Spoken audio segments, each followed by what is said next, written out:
The hiring manager didn't look at me with suspicion. She looked at me with pity. That was worse. She told me the background check raised concerning information provided by my own family. My parents were systematically destroying my life, painting me as a thief to anyone who would listen, and I was beginning to believe them. I didn't know then that while they were planting lies, my grandmother was quietly filling a metal box with the truth. The conference room smelled of stale coffee and lemon floor polish. It was a generic smell, the kind that usually signaled a boring Tuesday morning meeting, but today it smelled like the end of my career. I sat across from David, the hiring manager who had shaken my hand with such enthusiasm just 3 days ago. Now, his hands were clasped tightly on top of a manila folder, his knuckles white, as if he were afraid I might try to snatch the paper inside. I kept a polite smile plastered on my face, though my stomach was twisting into a cold, hard knot. I had already mentally spent my first paycheck. I had planned my commute. I had told my best friend I finally landed the senior coordinator role at the logistics firm. It was a step up, a fresh start, and a salary that meant I could finally stop checking my bank balance before buying groceries. David cleared his throat. Looking everywhere but at my eyes, "We have hit a snag with the final onboarding process," he said. His voice was tight. I leaned forward slightly. "Is it a paperwork issue? I can provide another copy of my transcripts or my passport. I have them in my bag." He shook his head quickly. "No, Eliana, it is not paperwork.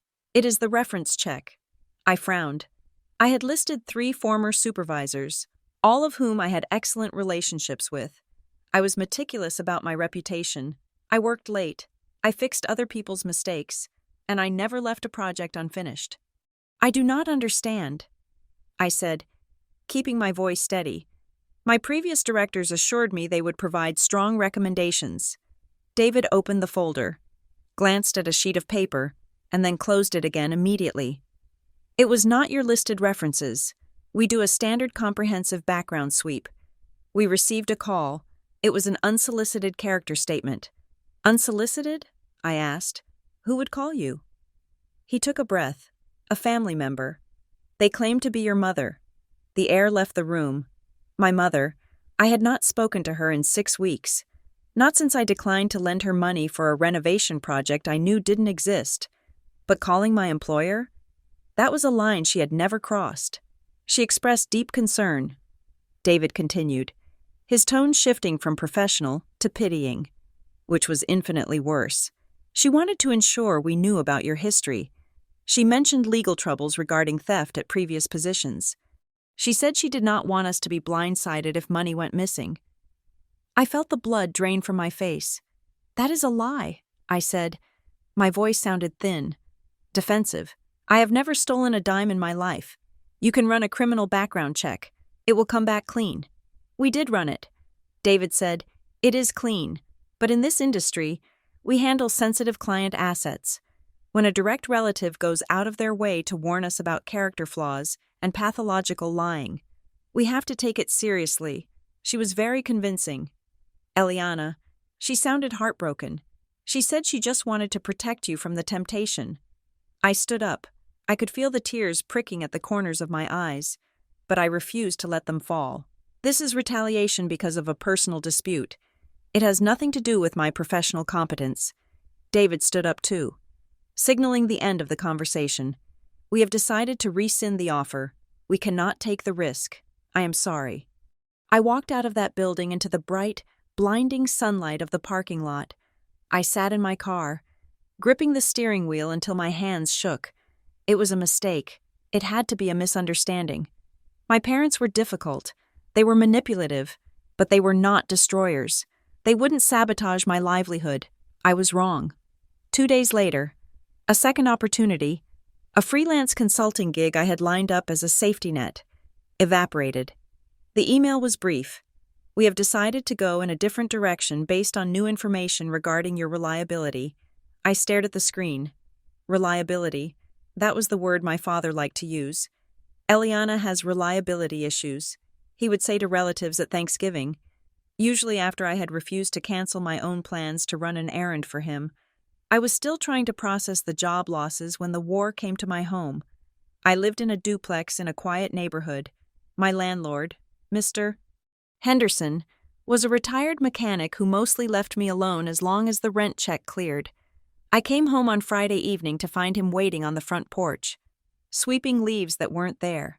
He stopped when he saw me. He didn't smile. "Evening. Mr. Henderson," I said, forcing cheerfulness. "Eliana," he said. He leaned the broom against the railing. "I had a phone call today." My heart hammered against my ribs. "A phone call?" "A woman," he said. "Said she was your aunt. Said I should check the property for missing copper or fixtures. Said you have a habit of stripping places before you move out." I dropped my grocery bag. A jar of pasta sauce shattered, splattering red across the concrete. But I didn't even look at it. "Mr. Henderson, that is insane. I have lived here for 2 years. Have I ever missed a payment? Have I ever damaged anything?" He looked uncomfortable, shifting his weight from one foot to the other. "You have been a good tenant, Eliana. But this woman, she knew details. She knew about your car, your schedule. She said you are in a bad way financially and that you get desperate. I am not desperate," I said, though the panic rising in my throat suggested otherwise. "Look, I am not kicking you out today," he said, avoiding my eyes. "But my lease with you is month to month right now. If I get any more calls, or if I see any police cars here, I am going to have to ask you to leave. I cannot have drama. I am too old for it." I cleaned up the pasta sauce on my hands and knees, scrubbing the concrete until my knuckles scraped raw. I was 33 years old. I had a degree, I had a resume, and in the span of 5 days, I had become a pariah. I drove to my parents' house the next morning. They lived in a sprawling, pristine 2-story house in the hills. The lawn was manicured to within an inch of its life. The white siding gleamed. It looked like the home of respectable people. It looked like the home of victims, not perpetrators. I let myself in with my key. My mother was in the kitchen, arranging hydrangeas in a crystal vase. My father was at the table, reading the local paper with a cup of coffee. It was a scene of domestic perfection that made me want to scream. My mother looked up, her face arranging itself into a mask of pleasant surprise. "Eliana, we were not expecting you. You called my employer." I said. I didn't shout. I didn't have the energy to shout. I just stood there, gripping the strap of my purse. "You called David at the logistics firm and told him I was a thief." My father lowered the paper slowly. He took a sip of his coffee. "Lower your voice, Eliana. The neighbors have their windows open." "I do not care about the neighbors," I said, my voice rising despite his command. "You cost me a job. You cost me a salary. And then you called my landlord? Who pretended to be my aunt? Was it you? Mom?" My mother sighed. A long, suffering sound. She clipped the stem of a hydrangea with a sharp snap. "Eliana, you are being dramatic. Again." "I am being dramatic?" I asked. "I lost my job. We were protecting them." My father said. He spoke calmly, reasonably, like he was explaining gravity to a toddler. "We could not in good conscience let those people hire you without knowing the risks. If you stole from them, it would reflect on us. We are well known in this town." I stared at him. "I have never stolen anything. Name one thing I have stolen." My mother turned around, resting her hips against the counter. She looked at me with sad, wet eyes. "Oh, honey, you do not remember? The money from my purse when you were 12? The jewelry that went missing from Grandma's house?" "That never happened," I shouted. "I was 12. And Grandma lost that jewelry. She found it later in her coat pocket." My father shook his head. "You have rewritten history to suit yourself. It is part of your condition." "Condition?" I asked. "What condition?"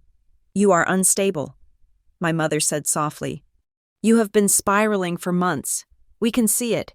We are just trying to force you to get help. If you hit rock bottom, maybe you will finally stop this charade and come home where we can watch you." I looked between them. They were perfectly synchronized. They believed it. Or at least, they were so committed to the lie that it didn't matter if they believed it. They looked at me not with guilt, but with disappointment. as if I were the one attacking them. I am leaving. I said, do not contact my landlord again. Do not contact my employers. If you get a job, we have a moral duty to speak up.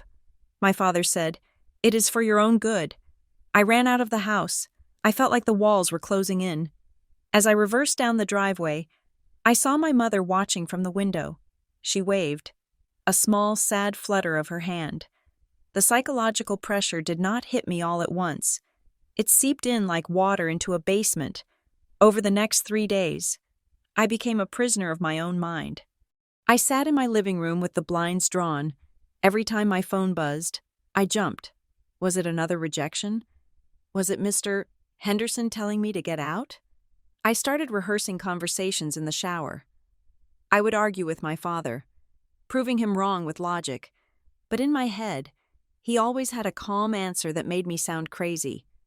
I began to doubt my own memories. I lay in bed at 3 a.m, staring at the ceiling fan. Did I take money when I was 12?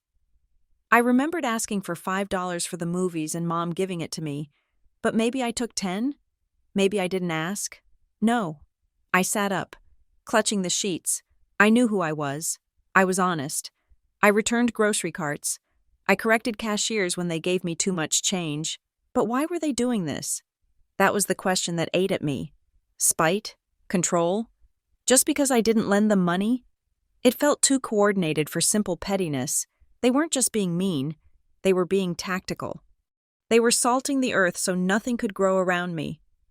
I needed someone who knew them. I needed someone who knew the truth before the lies took root.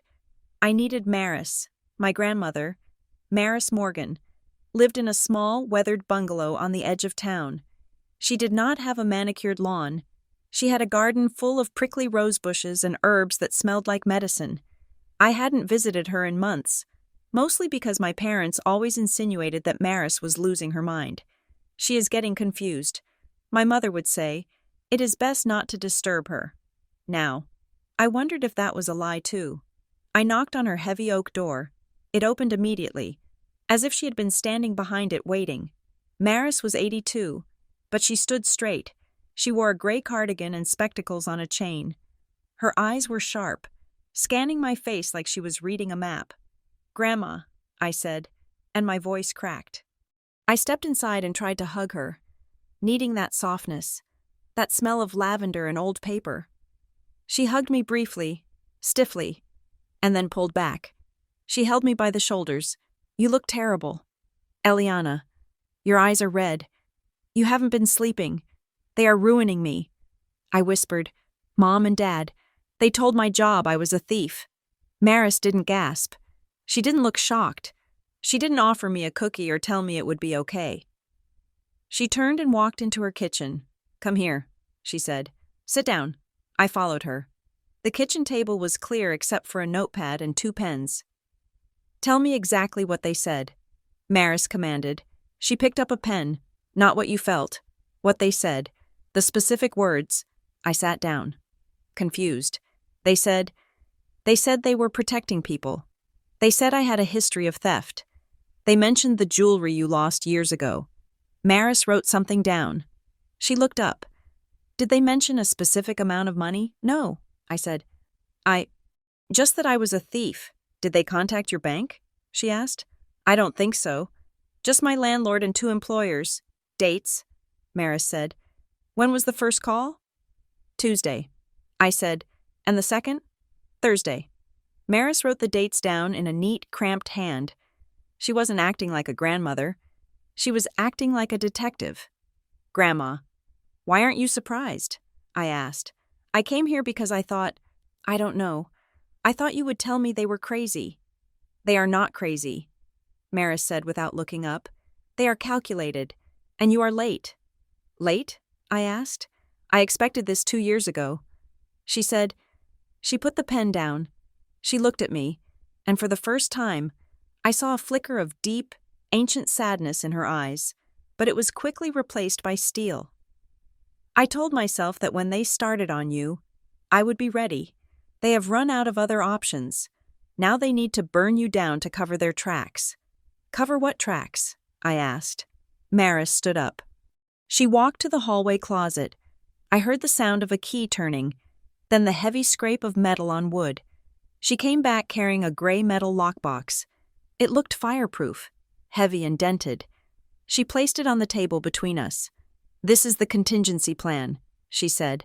I reached for it, but she slapped her hand on top of the lid. "No," she said sharply. "Not yet." "Why?" I asked.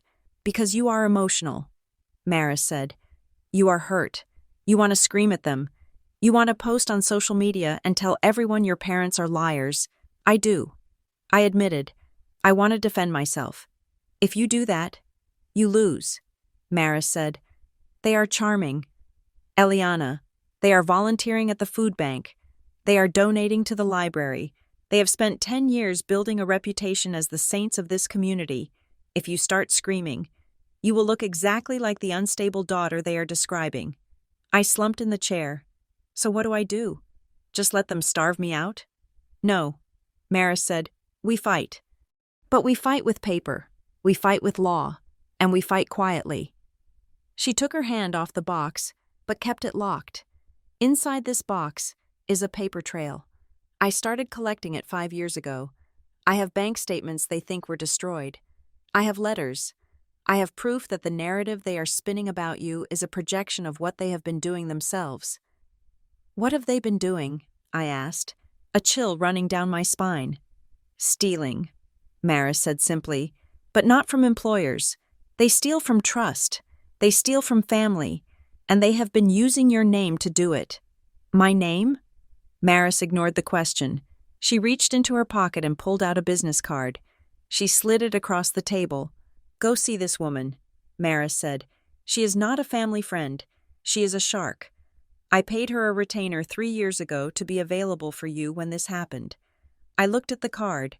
Lena Hartwell, attorney at law, employment and defamation litigation. "Go to her," Maris said. "Do exactly what she says. When you understand the battlefield, I will open the box." I left Maris's house with the business card burning a hole in my pocket. I felt less comforted, but more focused. My grandmother hadn't given me a hug. She had given me a weapon. Lena Hartwell's office was in a glass building downtown. It was cold, modern, and intimidating. Lena herself was a woman in her 40s with a haircut that looked like it cost more than my car. She didn't smile when I walked in, but she shook my hand firmly. "Maris Morgan sent you," she said. It wasn't a question. "Yes," I said. "Sit down," Lena said. She opened a file on her desk. "I have been waiting for this. Your grandmother briefed me on the potential situation." I sat. I told her everything, the calls to the employers, the landlord, the gaslighting. When I finished, Lena leaned back in her chair. "This is textbook tortious interference with business relations," she said, "and defamation per se. When they accuse you of a crime like theft or professional incompetence, you do not even have to prove monetary damages for it to be actionable. But we will prove damages anyway. Can I sue them?" I asked. "We can," Lena said. "But litigation is public, and right now, their word carries more weight than yours in the court of public opinion. We need to understand why they are doing this. Maris said it was financial." I said, "She said they were using my name." Lena nodded. "Family smear campaigns are rarely just about emotion. They are usually tactical. If they destroy your credibility, you cannot testify against them. You cannot challenge a will. You cannot ask where the money went.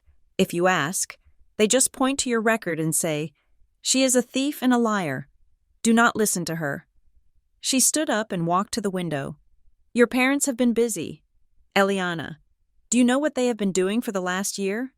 I shook my head. "They are everywhere," Lena said. "They are on the board of the local animal shelter. Your father is the treasurer for the high school booster club. And recently, they have become very involved with a new organization." She turned to look at me. "They are establishing themselves as pillars of moral rectitude. They are making themselves unassailable. If you attack them, you attack the community's heroes." I felt sick. "They are using charity as a shield?" "Effectively, yes." I went back to Maris's house that evening. The sun was setting. casting long, bruised shadows across her garden. I saw the lawyer. I said, "Good." Maris said. She was sitting on her porch swing, the metal box resting on the seat beside her. She says they are networking. I said, "Making themselves look like saints so no one will believe me." Maris nodded. "It is called reputation laundering. You clean the dirty money, and then you clean the dirty character." She tapped the metal box with a bony finger. "I am going to give you one name, Eliana, just one. I want you to go home and look it up. I want you to find the connection." "What is the name?" I asked. "Bennett and Rourke Community Fund." Maris said. I frowned. "I have never heard of it." "You were not supposed to," Maris said. "But if you pull that thread, you will learn why they needed you to look like the thief." I drove home in the dark. My phone buzzed on the passenger seat. I didn't want to look at it. I was afraid it was my parents, or my landlord, or another rejection. But when I pulled into my driveway, I checked it. It was a forwarded email. It was from a woman named Jessica, an HR coordinator at a company I had interviewed with 2 years ago. We had stayed in touch loosely on LinkedIn. The subject line was, FYI. "This is weird." I opened the message. "Hi, Eliana. I hope you are doing well. I wanted to send this to you because it felt malicious and I thought you should know. We received this via our general contact form today. I deleted it from our system, but here's a screenshot. Attached was an image of a message sent to the company's general inquiry box. To Human Resources. Please be advised that Eliana Morgan is currently under investigation by family for misappropriation of funds. We urge you to review her employment history with extreme scrutiny. We are heartbroken to share this, but little Elle has struggled with truthfulness since she was a child." I stared at the screen, the breath hitched in my throat.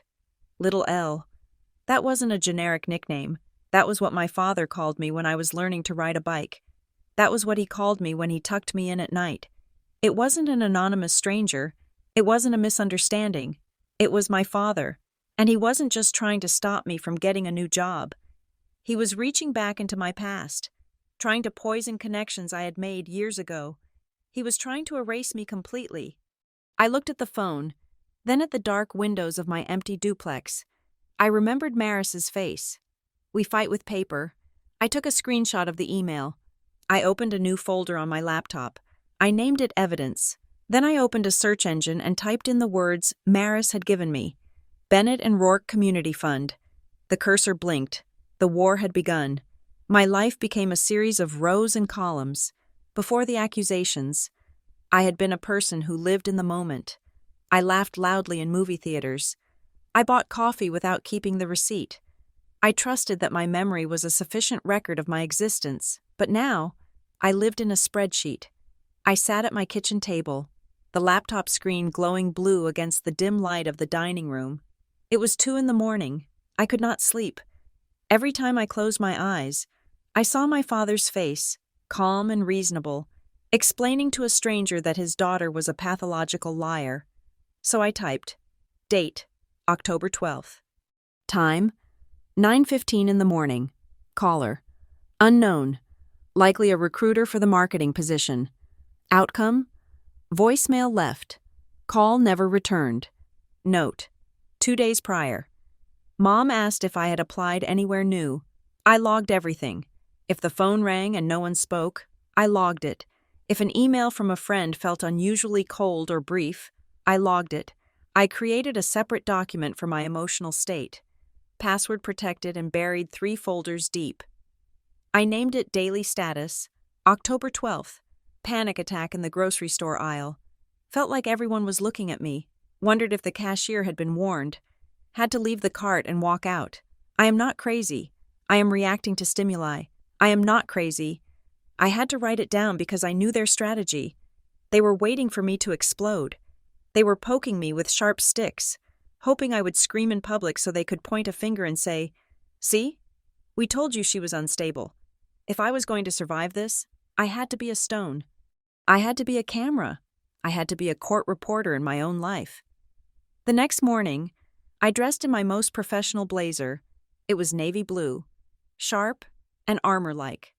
I pinned my hair back. I applied lipstick. I looked in the mirror and told the woman staring back at me that she was a detective.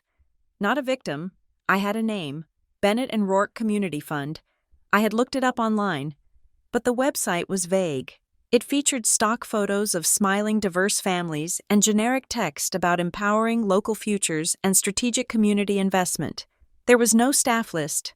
There were no financial reports available for download. There was just an address in a high-end office park on the north side of the city. I drove there in silence. The radio felt too chaotic. The building was glass and steel, surrounded by manicured hedges that looked fake in their perfection. It smelled of money. Not the dirty, crumpled bills in a wallet, but the abstract, invisible money that moves mountains without ever making a sound. I walked into the lobby. The directory listed Bennett and Rourke on the 4th floor. When the elevator doors opened, I stepped onto plush gray carpet. The reception area was sleek, minimalist, and intimidating. A large abstract painting hung on the wall, a swirl of angry reds and calming blues. But what caught my eye was the plaque next to the frosted glass doors. Founding Advisory Partners. There were 5 names etched into the brass. The third name was Catherine Morgan. My breath hitched. My mother. I had never heard her mention this. My parents volunteered at the library. They donated to the animal shelter. They attended the annual charity ball. But a founding advisory partner of a fund with an office this expensive? That required capital. That required a level of influence I didn't know they had. I walked to the reception desk. The woman sitting there was young, polished, and wearing a headset that blinked with a soft green light. She looked up and smiled. It was a practice smile. Warm but guarded. "Good morning," she said. "Can I help you?" I swallowed the lump in my throat. "I am looking for information on the fund. I am interested in the structure." She tilted her head. "Do you have an appointment?" "No." I said, I saw the name on the wall. Catherine Morgan." Her expression shifted instantly. The guard came down. Her smile became genuine, almost deferential. "Oh, you are a relation?" "I am her daughter." I said, it was the truth, even if it felt like a lie. The receptionist stood up halfway, then sat back down. Flustered. "I am so sorry. I did not recognize you. We usually coordinate with your father's office for visits. Are you here about the donor package? I think Mr. Bennett left a file for the family to review." The family. She spoke the word as if it were a title. The family. I froze. My mind raced. If I said no, she might clam up. If I said yes, I was crossing a line into fraud. But I needed to know what that package was. "I am just stopping by," I said carefully. "I didn't know they were so involved." The receptionist laughed softly. "Involved? Your mother is the heart of the strategic committee. And your father, well, you know how he is with the oversight. They are here almost every week. Every week. I had seen them every Sunday for dinner for the last 5 years. And they had never once mentioned this place. They talked about the weather. They talked about their garden. They critiqued my career choices. But they never mentioned that they were running a fund. They have built something impressive," I said, testing the waters. "They really have." She said, "The reputation this fund has. It opens doors. It is wonderful that you are getting involved.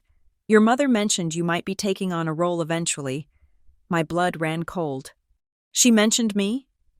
The receptionist nodded. "She said she hopes you will be ready soon, that you have been going through a difficult time, but that the structure is here to support you when you are recovered." I felt the room spin. Recovered. They were using the fund to validate the lie. They were telling their business partners, their staff, the people they worked with, that I was broken, and by setting up a role for me that I would never actually get. They looked like benevolent saviors preparing a safety net for their troubled child. "Thank you," I whispered. "I have to go." I walked out before my legs gave way. I made it to the elevator, pressed the button for the lobby, and leaned my forehead against the cool metal wall. They weren't just ruining my reputation to strangers. They were building a professional architecture around my destruction. I needed to understand the money. Maris had said, "If you pull that thread, You will learn why they needed you to look like the thief. I made a call to the only person I knew who understood how money moved in the shadows. Mark was a guy I had gone to college with. We hadn't spoken in 3 years. But I saw on social media that he was working in compliance for a major regional bank. I met him at a coffee shop 3 towns over. I didn't want to run into anyone I knew. I wore sunglasses until I sat down in the back booth. Mark looked tired. He had the hollow eyes of someone who stared at spreadsheets for 12 hours a day. He smiled when he saw me, but it faded when he saw the notebook on the table. This feels serious. Eliana, he said, you said on the phone you had a hypothetical question. It is hypothetical. I lied. I am writing a book. He raised an eyebrow. A book? You work in logistics. I am pivoting. I said, just entertain me. Mark, how does a private community fund work? Not a public charity, but a private advisory fund. He took a sip of his black coffee. Okay. Well, they are usually legitimate vehicles for philanthropy. Rich families use them to manage donations, get tax write-offs, that sort of thing. And if they weren't legitimate? I asked. If someone wanted to use one for something else. Mark shifted in his seat. He lowered his voice. You mean laundering? I nodded. He leaned in. It is actually easier than people think. You set up a fund. You give it a nice name. You get a few respected people on the board to give it cover. People who do not look too closely at the books. Then you move money in.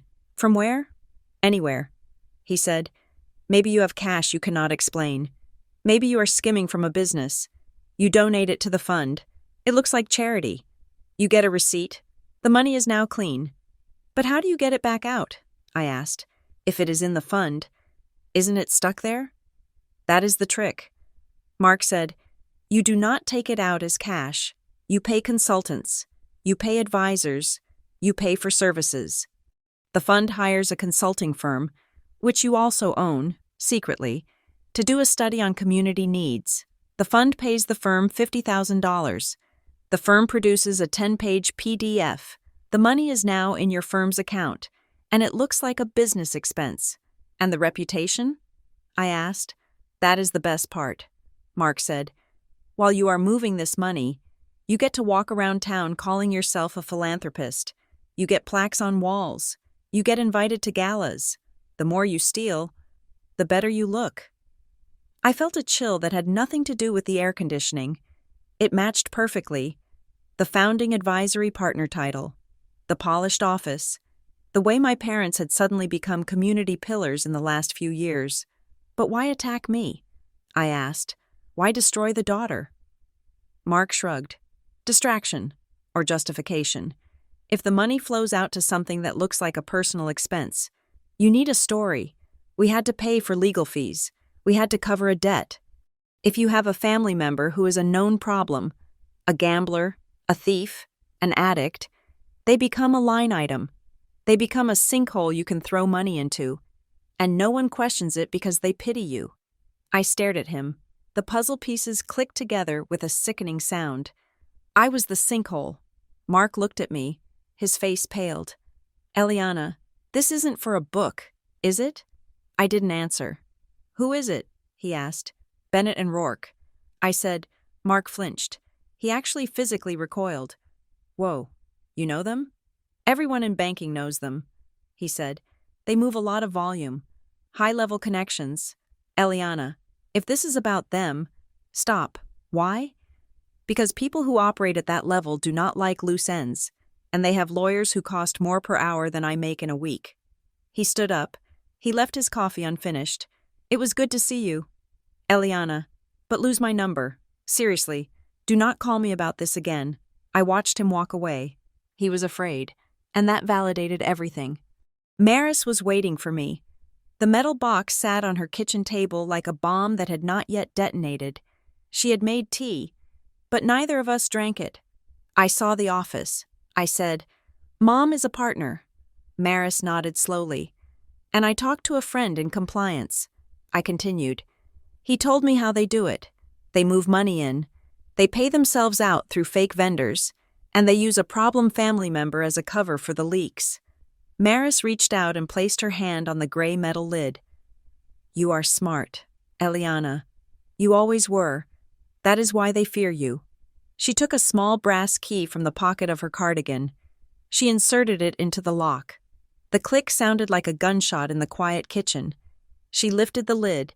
Inside, the box was packed tight with papers. Some were yellowed with age. Others were crisp and new. There were bank statements, legal pads covered in Maris's handwriting, and a thick blue notebook. Maris pulled out the notebook first. She opened it to a page marked with a sticky note. 5 years ago, Maris said, your father asked me to co-sign on a transfer of assets from your grandfather's residual trust. He said it was to consolidate the family holdings for tax purposes. I trusted him. She pointed to a column of figures. 6 months later, I saw withdrawals, $5,000, $10,000, $3,000, irregular amounts. I leaned in. The dates corresponded to a time when I was living in Chicago, working 2 jobs, barely making rent. I asked him about them. Maris said, do you know what he told me? I shook my head. He said you were in trouble. Maris said, he said you had gotten mixed up with a bad crowd, that you had gambling debts, that you had stolen from a roommate and needed to pay it back to avoid police involvement. He said he was draining the trust to keep you out of jail. I gasped. That never happened. I was working 60 hours a week. I know, Maris said. But I didn't know then. I believed him. I cried for you. Eliana, I thought my granddaughter was lost. She turned the page. But then I called you on your birthday. You sounded happy. You talked about your promotion.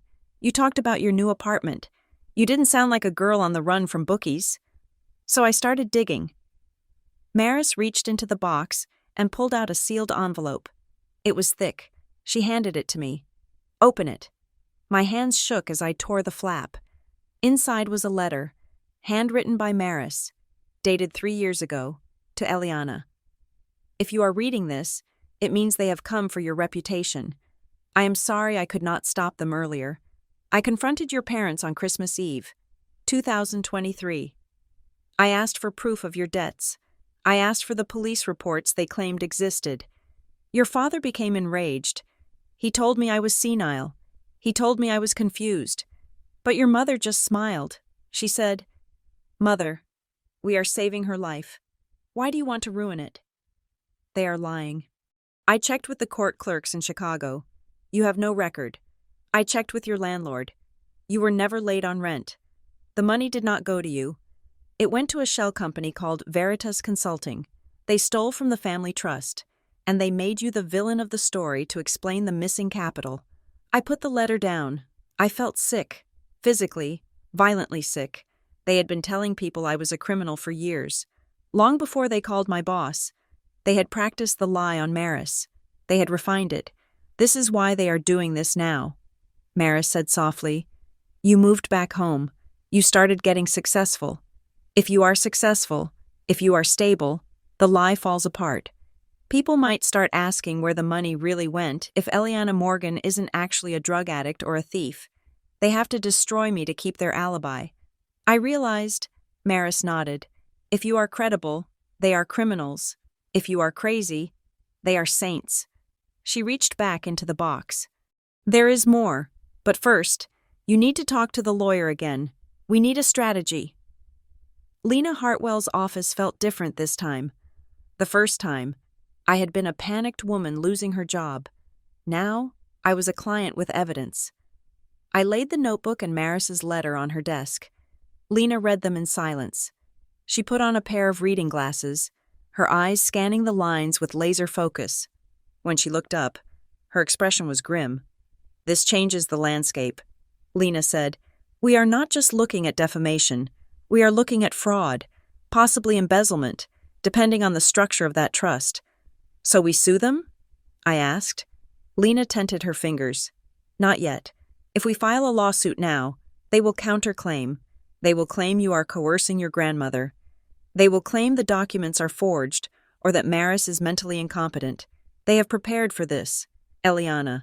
They have spent years planting the seeds of your instability. So what do we do? 2 tracks, Lena said. She held up 2 fingers.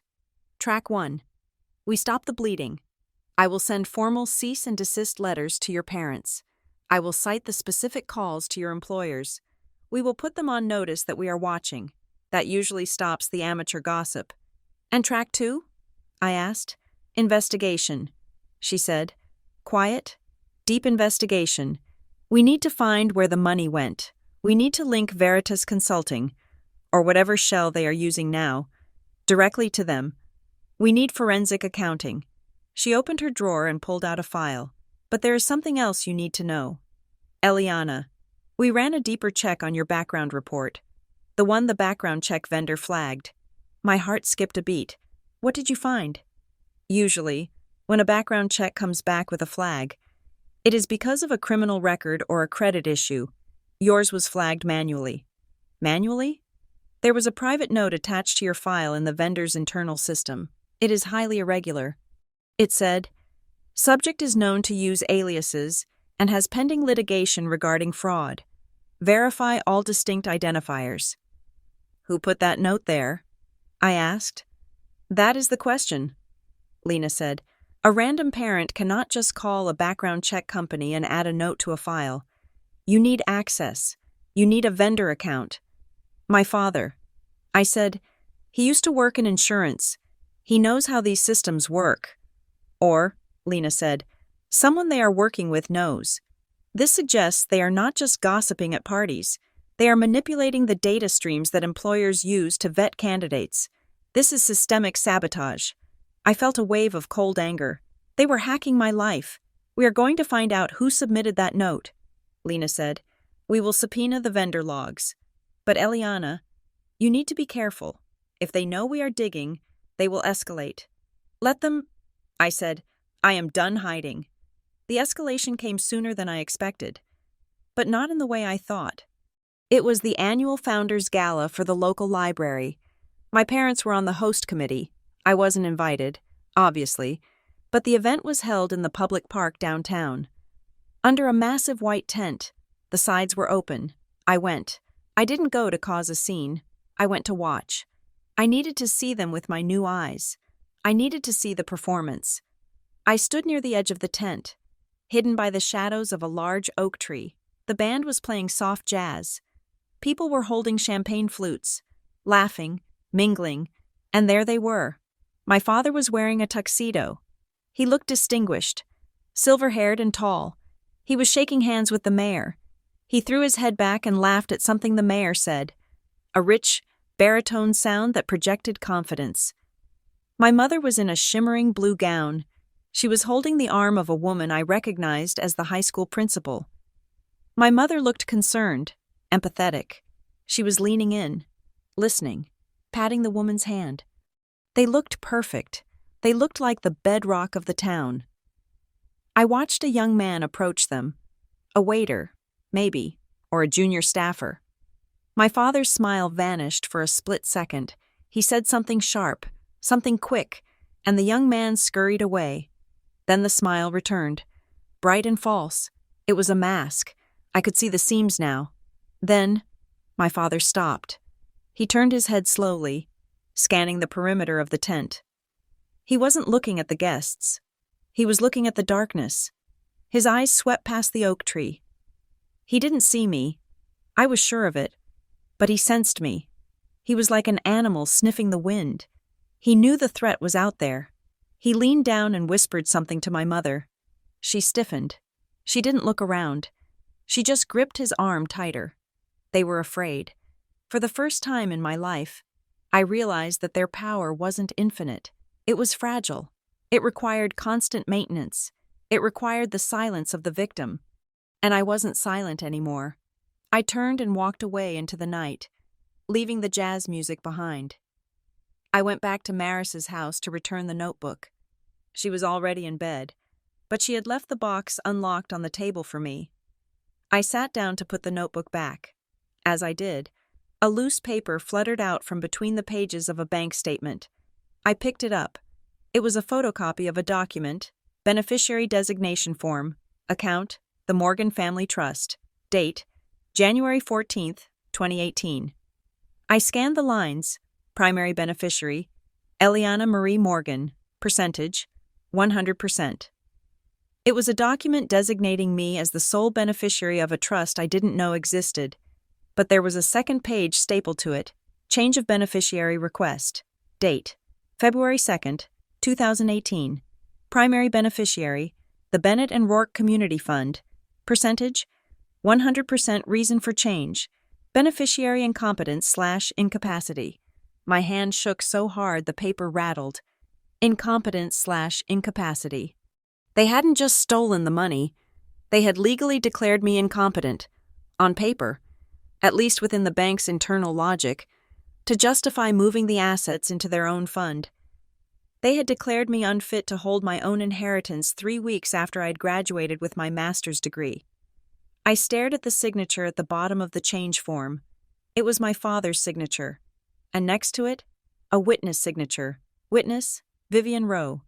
I didn't know who Vivian Rowe was, but I memorized the name instantly. I put the paper in my bag. I wasn't just going to sue them for defamation. I was going to dismantle their entire world, brick by golden brick. The glow of my laptop screen was the only light in the room. It was 3 a.m, the hour when courage usually dies and anxiety takes over. I was not sleeping. I was hunting. After finding the beneficiary change form in Maris's box, the one that claimed I was incapacitated, I realized that the attack on my reputation was not just verbal. It had to be administrative. You cannot just tell a bank that a beneficiary is incompetent. You need paperwork. You need a trail. I navigated to the website of a credit bureau. I had checked my credit score casually before, looking at the simple 3-digit number that told me I was eligible for a car loan, but I had never pulled the full raw data file, the one that listed every inquiry, every address, and every alias associated with my social security number. I paid the fee. I waited for the progress bar to load. When the file opened, I scrolled past the current information. My current address was correct. My student loans were listed. My credit cards were there. Then I saw it. Under the section labeled Previous Addresses, sandwiched between my college dorm and my first apartment in Chicago, was an entry I did not recognize. 1215. Maple Ridge Drive. Unit B. I stared at it. I had never lived on Maple Ridge Drive. I had never even visited a Maple Ridge Drive. I looked at the dates associated with the address. They spanned 18 months, starting 5 years ago. That was the exact period when my father claimed I was spiraling. It was the exact period when Maris noticed the withdrawals from the family trust. I clicked deeper. The report listed an administrative address change request filed by a third party with power of attorney privilege. My breath caught in my throat. I had never given anyone power of attorney. I grabbed my notebook. I wrote down the address. I wrote down the dates. This was not just gossip. This was identity hijacking. Someone had routed a piece of my financial life to a mailbox I couldn't see, likely to open accounts or receive statements that would have alerted me to the theft. They hadn't just stolen from me, they had become me. The next day, I met Omar Kells. Lena Hartwell had set up the meeting. Omar was not a lawyer. He was a forensic accountant, a man whose job was to find the truth buried under layers of corporate boringness. We met in a small, windowless conference room in Lena's office. Omar was a heavy-set man with kind eyes and sleeves rolled up to his elbows. He didn't offer platitudes. He had a laptop open and was already typing when I sat down. "Lena says you found an address," Omar said without looking up. "Yes," I said. I slid the printout across the table. I never lived there, but someone used my social security number to register it. Omar glanced at it. "Dropbox," he said immediately. "Excuse me?" "Maple Ridge Drive. Unit B. It is a commercial mail receiving agency. It looks like an apartment address to a computer algorithm, but it is just a box in a strip mall. It is a classic move for diverting mail without triggering fraud alerts." He turned his laptop around to face me. "Eliana, Lena briefed me on the situation. The calls to your employers, the claims of theft, the reputation destruction." He paused, linking his fingers together. "In my line of work, we call this the preemptive strike." I frowned. "Preemptive?" Imagine you are running a fraudulent scheme. Omar said, you are moving money out of a trust or a fund. You are using a family member's name to justify the expenses. Eliana needs rehab. Eliana has legal fees. Eliana has gambling debts. It works for a while, but eventually, there is a risk. The risk that I will find out. I said, exactly. Or that an auditor will ask to speak to you. Or that you will see a tax document. He leaned forward. So, how do you insulate yourself? You destroy the witness before she ever takes the stand. If you paint Eliana as a pathological liar, a thief, and a mentally unstable person, then if she ever comes forward and says, hey, my parents stole money, everyone rolls their eyes. They say, oh, there she goes again. Poor parents. Having to deal with such an ungrateful daughter. I felt a cold shiver go down my spine. It was so evil, yet so logical. They are not just being mean, I whispered. They are discrediting the witness. Precisely, Omar said. They are not attacking you because they are angry. They are attacking you because they are afraid. The loudness of the smear campaign is directly proportional to the size of the secret they are hiding. He tapped the table. We need to find out what happened at that address. And we need to look at this Bennett and Rourke Community Fund. I am going to pull their public 990 tax filings. If they are laundering reputation, the math will be messy. What do I do? I asked. You keep your head down. Omar said, and you get me names. Anyone else in the family who might know something? I decided to start with the family. It was a risky move. My parents had effectively circled the wagons, and most of my aunts and uncles looked at me with a mixture of pity and fear, but I needed to know who else was drinking the Kool-Aid. I called my cousin Julian. Julian was the family drifter. He was a few years older than me, worked in sales, and generally tried to avoid the heavy family drama. But he liked to talk, and he liked to be in the know. I invited him for a drink at a dive bar on the south side, far away from the country club set my parents frequented. When he walked in, he looked nervous. He kept checking his phone. Hey, Elle, he said, sitting down. He didn't hug me. Hey, Julian. Thanks for coming. He ordered a beer and took a long sip. Look, I cannot stay long. Your dad. Well, you know, it is tense right now. I know, I said calmly. I just wanted to see a friendly face. I feel like I have been excommunicated. Julian sighed. Yeah, it is rough. Aunt Catherine is really broken up about it. She tells everyone how hard they tried to help you. Help me? I asked. How did they help me? Julian shrugged. You know, the money, the bailouts. I gripped my glass. Julian, I never took any money. He gave me a look that said, come on. Elle, he said softly. It is okay. We all screw up. But, I thought you were set. What do you mean, set? Julian looked around the bar, then leaned in. Last Thanksgiving, he said, Uncle Richard was talking to my dad. They were talking about the estate planning.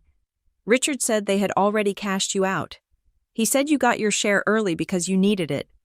My share? I asked. You mean inheritance? Yeah, Julian said. He said it was a lot, like 6 figures. He said, we gave Eliana her entire portion of the trust so she could pay off those people. And now she is free and clear. I stared at him. The room seemed to tilt. They told the family they gave me hundreds of thousands of dollars. Julian saw my expression. Wait, you really don't know? I didn't get a dime. Julian, I was working at a logistics firm. I was driving a 10-year-old Honda. Julian pulled back.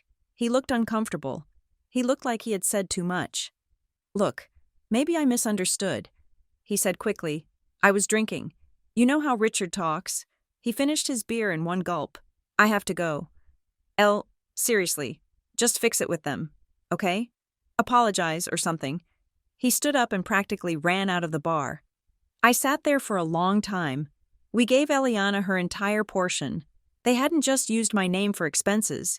They had drained my future to fund their present, and they had told everyone it was an act of charity. I went to their house the next day. I didn't call first. I just drove up the winding driveway, past the pristine rose bushes, and parked my car right in the center of the driveway so they couldn't ignore me. I had my phone in my pocket. I opened the voice memo app and hit record. My mother opened the door. She was wearing yoga clothes, looking fit and relaxed. Her face fell when she saw me. Eliana. She said, "We did not invite you. I need to talk to you." I said, "Both of you. Now." She hesitated, then stepped back. "Come in." My father was in the study. He looked up from his desk, his glasses perched on the end of his nose. He didn't look angry. He looked weary. The performance was automatic. "We were wondering when you would come back," he said. I sat down in the leather chair opposite him. My mother stood by the door, hovering like a guard. I saw Julian. I said, "He told me you said you gave me my share of the trust. He said you told the family I got 6 figures to pay off debts." My father took off his glasses. He folded them slowly. "Julian talks too much." He said, "Is it true?" I asked. "Did you tell people that?" "We told people what they needed to hear to understand why there is no money left for you in the estate." My father said, "So you lied." I said, "We protected the family reputation." My mother interjected. She walked over and put a hand on my father's shoulder. "Eliana, you have been so difficult. You have been so erratic. We had to explain it somehow." "Explain what? The fact that you stole it?" My father's eyes narrowed. "Be very careful. Eliana, you are accusing us of crimes you cannot prove, and you are a woman with a documented history of instability. Who do you think the police will believe? The pillars of the community, or the daughter who just got fired for being a security risk?" I felt the rage rising, hot and blinding, but I pushed it down. Maris's voice was in my head. "We fight with paper. Why are you doing this?" I asked. My voice was steady. "Why call my employers? Why try to make me homeless?" My father opened a drawer. He pulled out a single sheet of paper. "We want peace, Eliana," he said. "We are tired of the drama. We are willing to make a deal." He slid the paper across the desk. I looked at it. It was a document titled Family Repayment Agreement. It read, "I, Eliana Morgan, acknowledge that I have received financial assistance in the amount of $150,000 from my parents over the period of 2020 to 2024 for personal debts and crisis management. I agree that this sum constitutes my full inheritance. I agree to cease all harassment of my parents and their business associates." I stared at the words. "If you sign this," my father said softly, "the calls stop. We will call your landlord and tell him it was a misunderstanding. We will even help you find a new job. We just need to close the chapter." My mother sniffled. She reached for a tissue. "We just want you to be okay. Eliana, please, just sign it and let us move on." I looked up at them. The tears in my mother's eyes were real, but they weren't for me. They were for herself. She was terrified. They didn't have a paper trail. That was the secret. They had moved the money. They had told the lies. But they didn't have a signature. They needed me to retroactively validate their theft. If I signed this, I was admitting I took the money. I was admitting I was the problem. I would be handing them the murder weapon with my fingerprints on it. "This is a trap." I said, "It is a solution." My father said. I stood up. "I didn't touch the paper. I am not signing that." I said, "I never took that money, and I'm not going to help you frame me." My father's face hardened. The weary act dropped. "Then you are on your own, Eliana, and you have no idea how cold it is going to get." I turned and walked out. I didn't run this time. I walked. As I got to the car, I stopped the recording. My hands were shaking, but I had it. I had the offer. "Sign this lie, and we will stop destroying you." It was extortion. I drove straight to Maris's. I played the recording for her. She listened, her eyes closed, rocking slightly in her chair. When it finished, she nodded. "They are desperate." She said they would not offer a truce if they felt safe. She went to the metal box. I remembered something else. She said, "You need to know the pattern. This isn't the first time they have manufactured paperwork." She pulled out a file folder. 6 years ago, she said, just after you graduated. Your father came to me. He said you had defaulted on a small loan I co-signed for your car. Do you remember that car? The Honda? I said, I paid that off. I know, Maris said. But he showed me a letter from the bank. It said you were 3 months behind and that they were going to garnish my pension. He said he paid it for you to save my credit. He asked me to reimburse him. I stared at her. He scammed you? He tried, Maris said. He wanted $3,000. He had the letter. It looked official. It had the bank logo. But I called the bank. Maris said, I am old, Eliana, but I am not stupid. I called the number on the back of my debit card, not the number on the letter. The bank told me the loan was in good standing. She handed me the file. Inside was the fake letter my father had given her, and the real statement from the bank. He forged it. I said, he forged it to get $3,000 from his own mother. Maris said, and to make you look irresponsible to me. He has been poisoning the well for a long time. I took the file. This went into the evidence bag. 2 days later, Omar called me. I have something. He said, can you come to the office? I went. Lena was there too. Omar had a projector running, displaying a spreadsheet on the wall. This is the Bennett and Rourke Community Fund, Omar said. I pulled their public 990s for the last 3 years. On the surface, it looks clean. They bring in about $2 million a year in donations. They pay out grants. But, I asked, but look at the donors. Omar said. He pointed to a list. The Archer Group, Willow Creek Holdings, JS, Management. I looked up these companies. Omar said, they share addresses. They share registered agents. They are recycling the same money. Company A donates to the fund. The fund pays a vendor. The vendor pays Company B. Company B donates back to the fund. It is a carousel. It makes the fund look busy and successful. But it is mostly the same cash moving in a circle. And where does the money leak out? Lena asked. Here, Omar said. He clicked to the next slide. Expenses. There was a line item that appeared every month, varying between $10,000 and $20,000. Vendor. Standard Solutions, LLC. Description. Strategic Consulting and Community Outreach. Standard Solutions, LLC. I repeated. I ran a check. Omar said, Standard Solutions lists its address as a suite in an office building downtown. I sent a courier there this morning to deliver a dummy package, and it is a PO. Box store, Omar said. There is no office. There are no employees. It is a shell. He looked at me. Eliana, if we can prove your parents control Standard Solutions, we have them for embezzlement and wire fraud. How do we prove it? I asked. We need a bank record. Omar said, we need to see who signs the checks for Standard Solutions, or we need someone on the inside. That night was the hardest. The adrenaline of the discovery faded, and the reality set in. I was 33.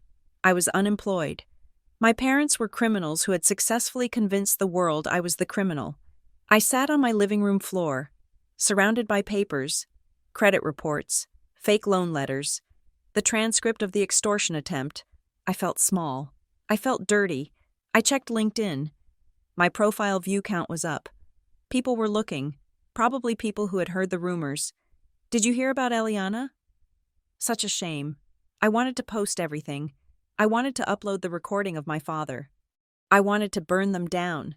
But I looked at the note Lena had written on my legal pad. Credibility is currency. If I posted, I was the crazy daughter ranting on the internet. If I waited, if I built the case, I was the plaintiff. I closed the laptop. I forced myself to eat toast. I forced myself to shower. I chose the slow road. I chose the stone road. The next morning, I went to a coffee shop near the Bennett and Rourke office. I wasn't planning to go in. I just wanted to be near the scene of the crime, to see who went in and out. I sat at a table by the window, nursing a latte. I watched the glass doors across the street. I saw expensive cars pull up. I saw people in suits shaking hands. Then, the door of the coffee shop opened. A young man walked in. He looked frazzled. He was wearing a lanyard with the Bennett and Rourke logo. I recognized him.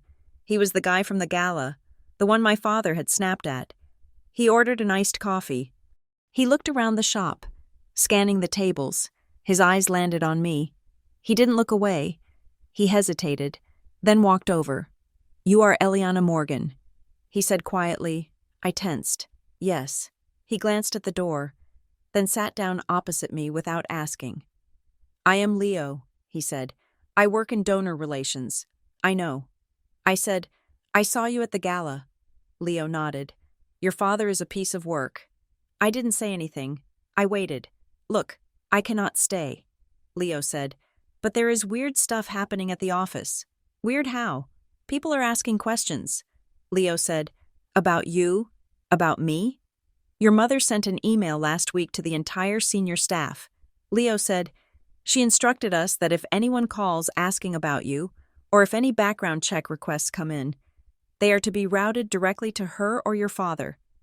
She called it special handling." Special handling.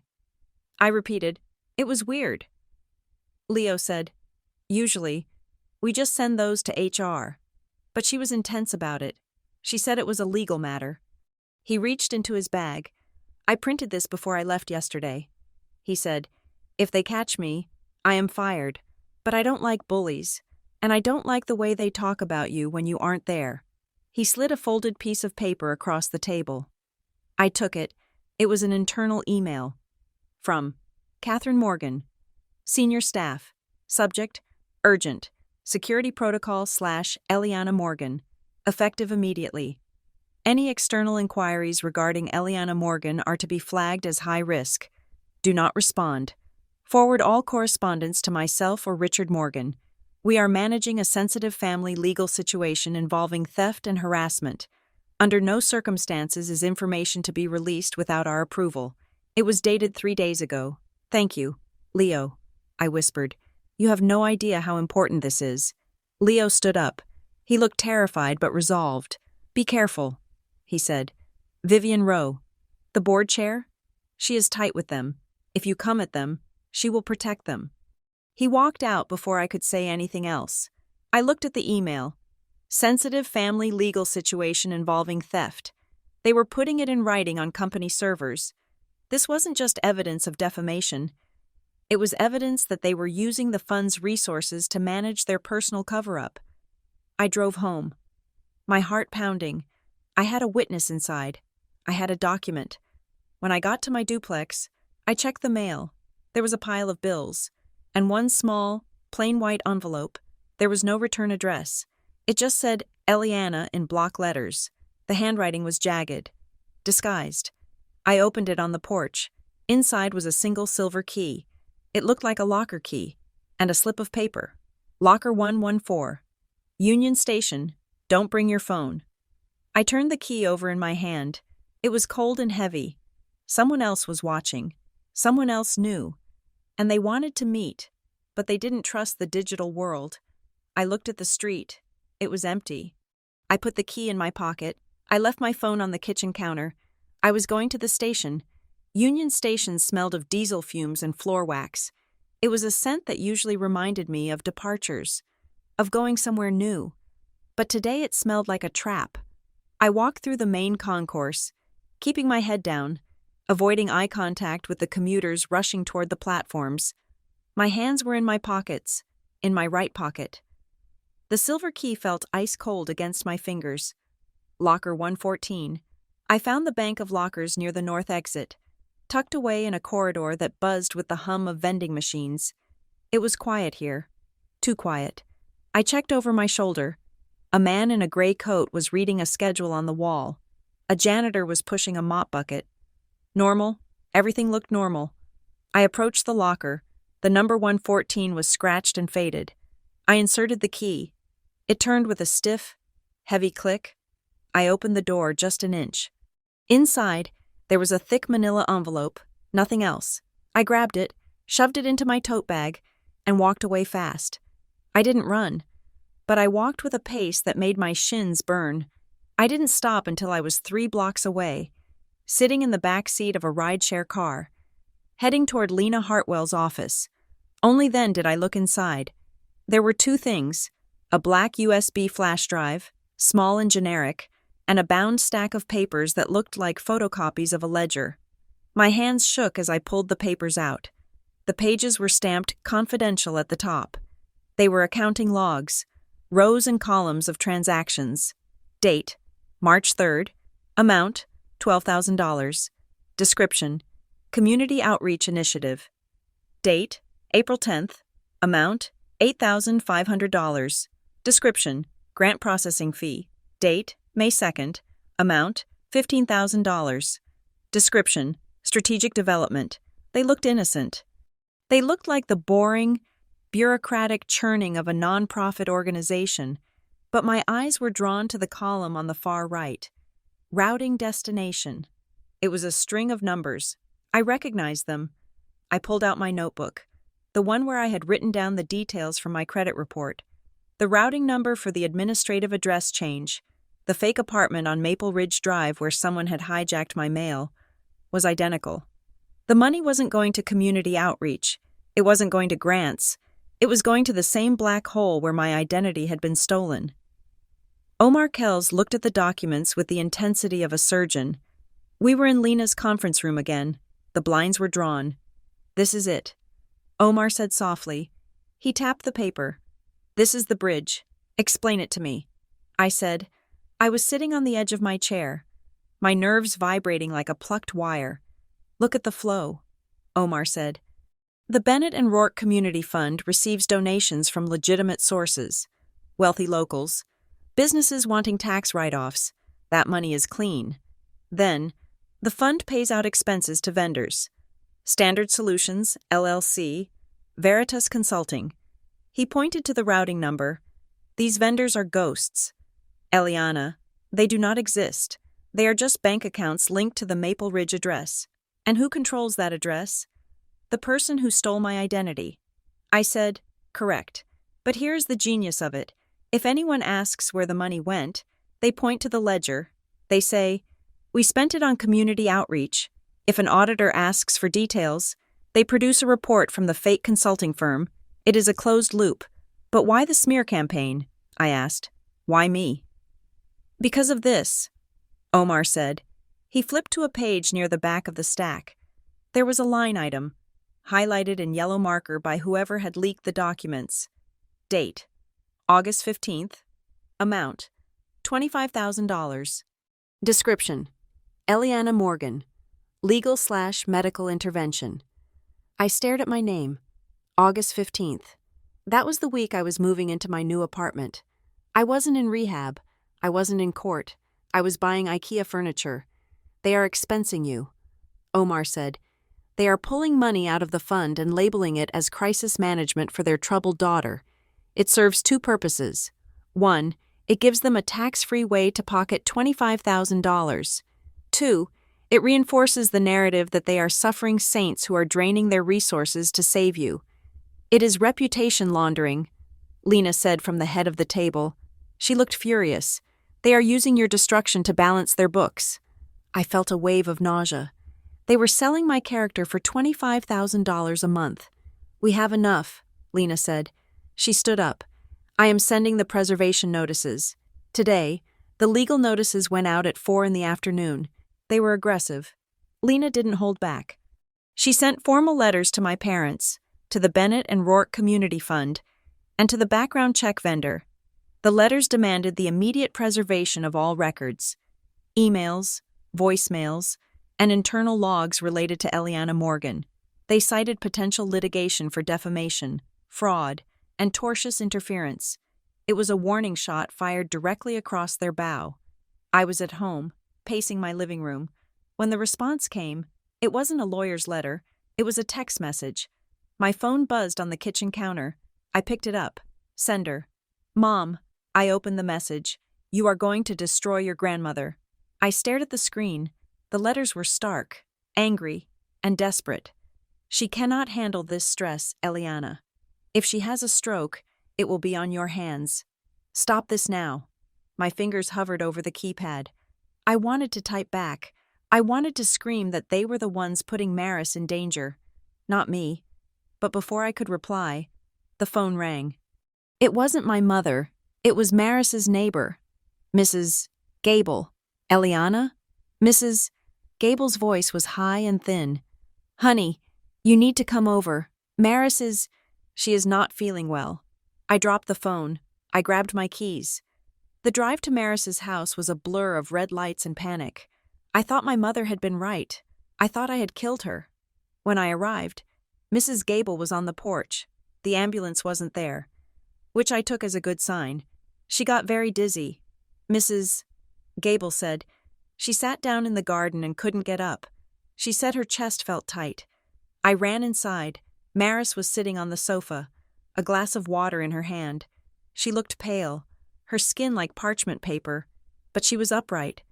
Grandma, I said, kneeling beside her, I am taking you to the clinic. I am fine. Maris grumbled, though her voice lacked its usual snap. It was just a spell.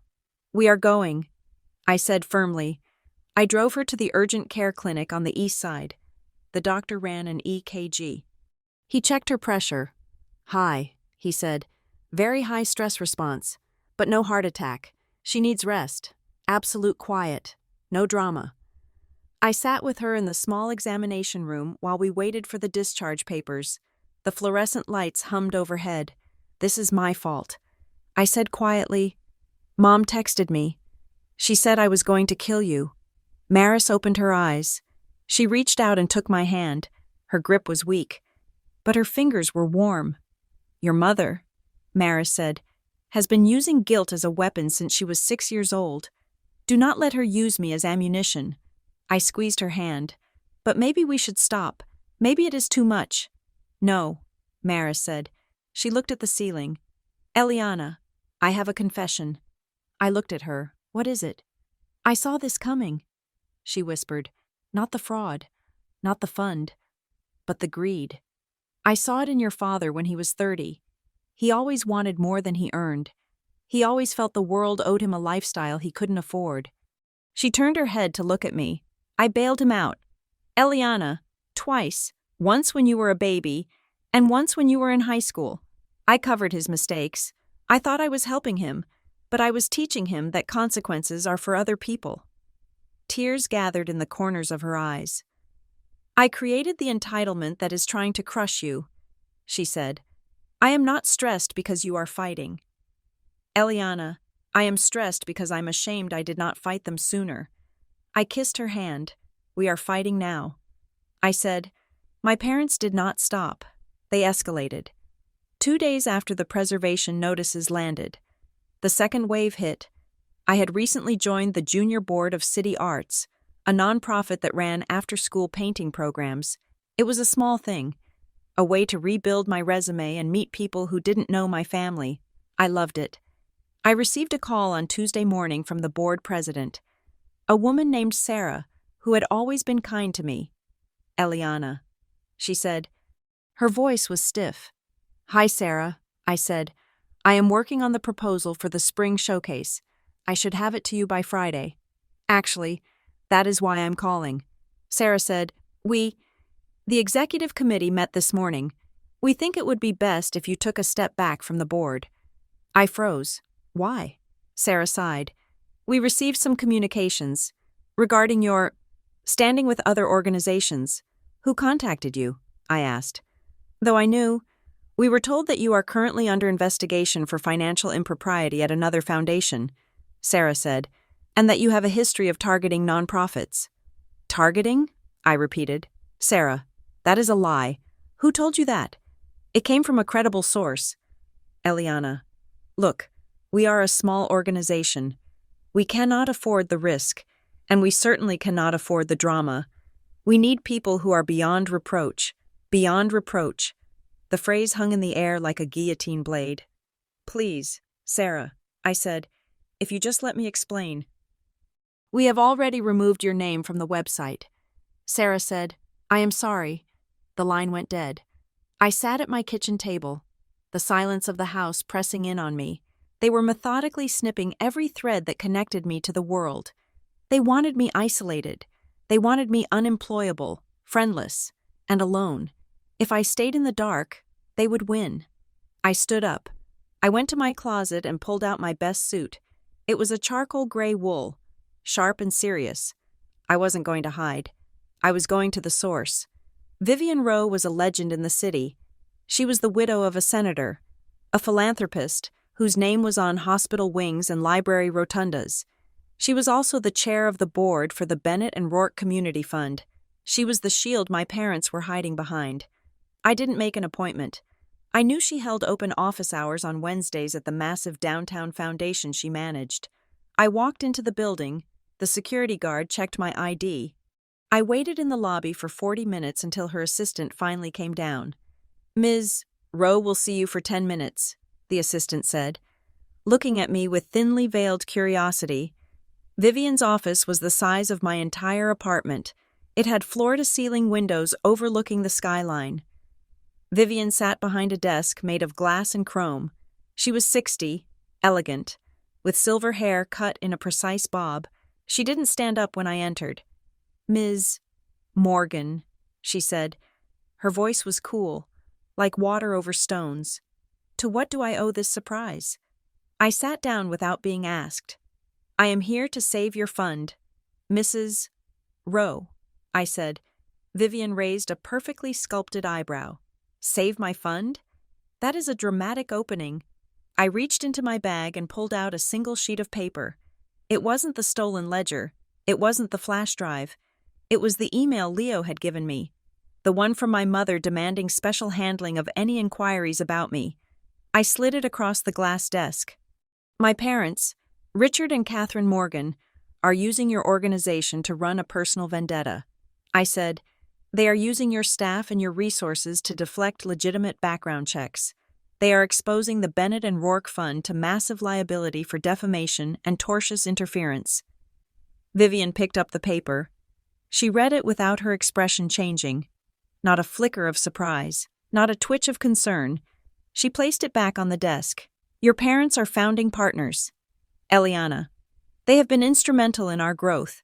They told me you might react poorly to their intervention." "Intervention?" I asked. "They cost me my career. They are telling people I am a thief to cover up the fact that they are draining assets." Vivian held up a hand. "Stop." She looked at me with eyes that were hard and bright.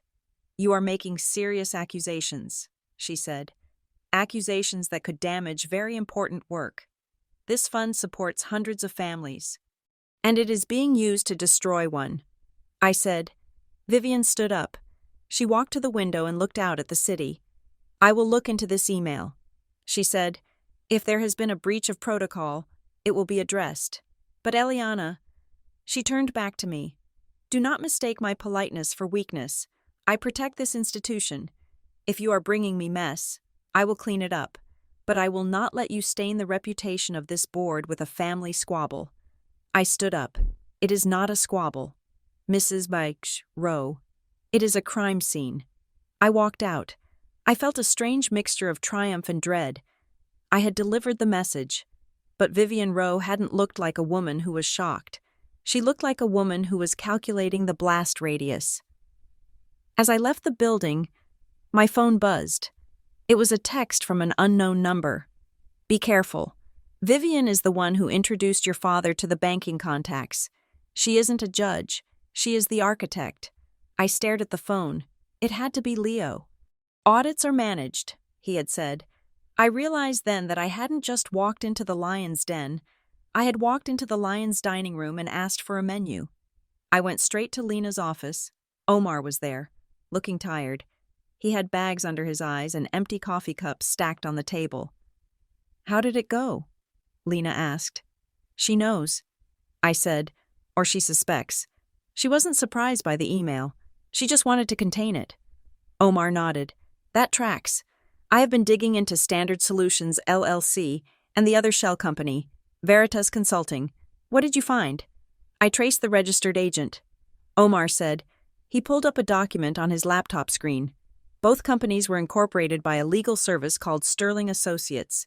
It is a small firm, mostly estate planning. "Sterling," I said. The name rang a bell, faint and distant. I showed the name to Maris. Omar said. She recognized it immediately. Who is it? Arthur Sterling, Omar said. He was your grandfather's attorney. He was the one who set up the original family trust. And what? And he was disbarred 5 years ago for commingling client funds. Omar said, he operates as a consultant now. He is the fixer. He is the one who knows how to move the money without triggering the alarms. So my parents are working with a disbarred lawyer to steal from the trust he helped create, I said, and to set up the shells that receive the stolen cash. Omar added, and here's the kicker. Arthur Sterling's office address? It is in the same building as the P.O. Box store where Standard Solutions receives its mail. He is physically picking up the checks. We have the money trail, Lena said. We have the motive. We have the mechanism. But we need the smoking gun. I said, we need to prove they did it to frame me. Not just that they stole, but that the defamation was part of the plan. I remembered the flash drive. I had been so focused on the ledger, so focused on the numbers, that I hadn't looked at the other file on the drive. I pulled the black USB stick out of my bag. There is one more thing, I said. I haven't checked it yet. I plugged it into Omar's laptop. The drive mounted. There was a single folder named Audio. Inside, there was one file, voicemail_export_2021.w. AV.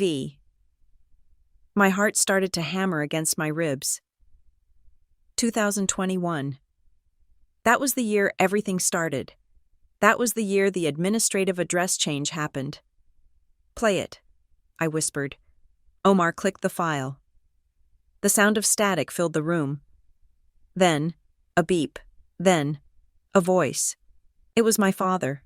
His voice sounded younger, less gravelly, but unmistakably him. He sounded stressed. He was speaking quickly. Arthur, it's Richard. Look, the bank is asking questions about the withdrawals from the trust. They want beneficiary verification. We can't let them see the transfer logs. We need a narrative. If we say it's for Eliana, if we say it's for rehab or legal trouble, they'll back off. They won't ask a junkie for receipts. We just need her to look like the problem. Call me back. The recording ended with a click. The room was dead silent. I stared at the laptop. We just need her to look like the problem. He hadn't just reacted to my behavior. He hadn't just exaggerated. He had scripted my destruction. He had turned me into a human shield to protect himself from a bank audit.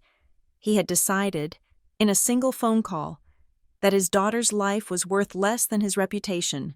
I looked at Lena. Her face was hard as stone. That, Lena said quietly, is the nail in the coffin. I looked at the screen. I didn't feel sad anymore. I didn't feel afraid. I felt cold. A pure, clarifying cold.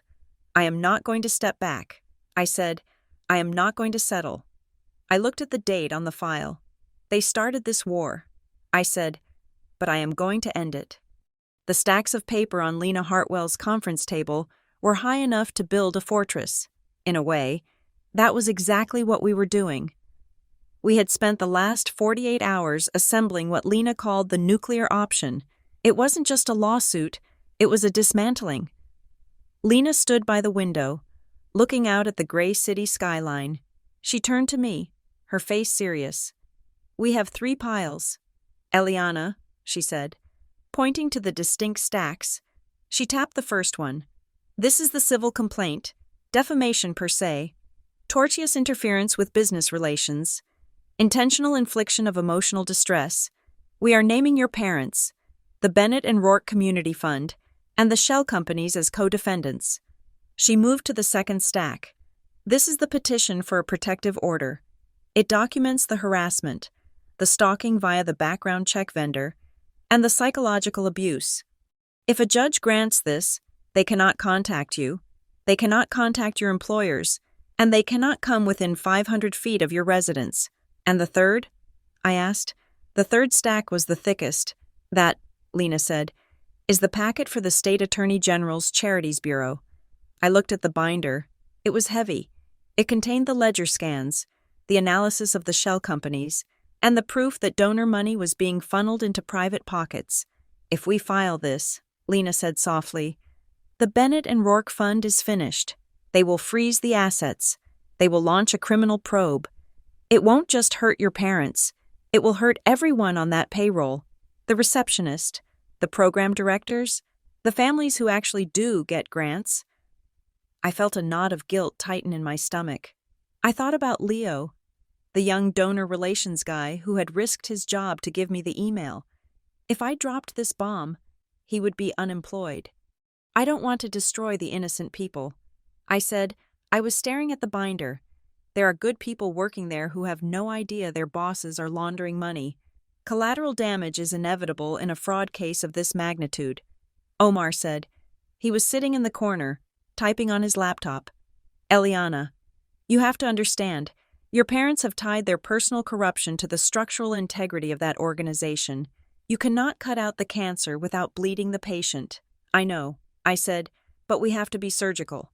I looked at Lena. We do not file the regulatory packet yet. I said, we hold it. We use the civil complaint and the evidence of the smear campaign to force them to the table. If they agree to an independent audit and a resignation, maybe the fund can survive under new management. Lena nodded slowly. It is a risky strategy. It gives them time to shred documents. They have already shredded the documents. I said, that is why we have the flash drive. I went to Maris's house that evening to tell her we were ready. The house was quiet. The curtains were drawn. Since her health scare at the clinic, Maris had been moving slower. Her energy rationed like a precious resource. She was sitting at the kitchen table with a cup of tea and a single, sealed envelope. It is time, she said when I walked in. She pushed the envelope across the table. It was heavy, made of thick, cream-colored paper. The seal on the back was red wax, stamped with a generic initial, but over the wax was a notary's embossed stamp. What is this? I asked. The final insurance policy. Maris said, I picked it up. It felt official. It felt final. Open it, she said. I broke the seal. Inside was a 3-page document, typed on a typewriter, not a computer. The date at the top was 4 years ago. Affidavit of Maris Morgan. I started reading. I, Maris Morgan, being of sound mind, do hereby attest that on November 12, 2021, I formally requested a full accounting of the Morgan Family Trust from the trustee, Richard Morgan. I had reason to believe that funds were being misappropriated under the guise of emergency family assistance. My request was denied. Instead, I was provided with a partial, uncertified spreadsheet that listed substantial withdrawals labeled Eliana Medical Expenses and Eliana Legal Defense. I contacted Eliana Morgan on November 14, 2021. She confirmed she had no medical emergencies and was not involved in any legal proceedings. She was employed and living independently. I am filing this notarized statement with my personal attorney to serve as evidence should my mental competency ever be challenged by Richard or Catherine Morgan. I suspect they are building a narrative of my cognitive decline to invalidate my inquiries. I looked up at her. My eyes were stinging. You knew, I whispered. You knew they would come for you, too.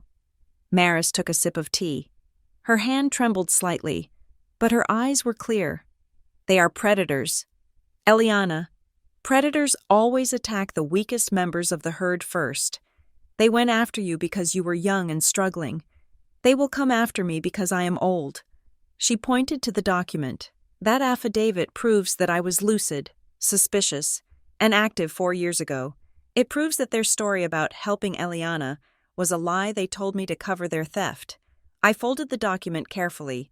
This destroys their defense. I said, they can't claim they were protecting me. This proves they were using me as a scapegoat to hide the money from you. Exactly, Maris said. She reached out and patted my hand. Use it. Eliana, do not let them say I am a confused old woman. I was the only one paying attention. The next morning, Omar called me with a final piece of forensic detail. I have been analyzing the internal nomenclature, Omar said. His voice sounded tinny through the phone speaker. The what? The naming conventions, Omar explained. On the ledger we found in the locker, I ran a search for your name against the expense codes, and It is worse than we thought. Eliana, they didn't just use your name for big withdrawals. They used it as a catch-all category. He sent me a screenshot. It was a pivot table of expenses. Category: Eliana recovery / personal matter. Sub-items: rent, Veritas Consulting; travel, Standard Solutions; dining / entertainment, petty cash; vehicle lease, executive transport. They were expensing their lifestyle to your breakdown.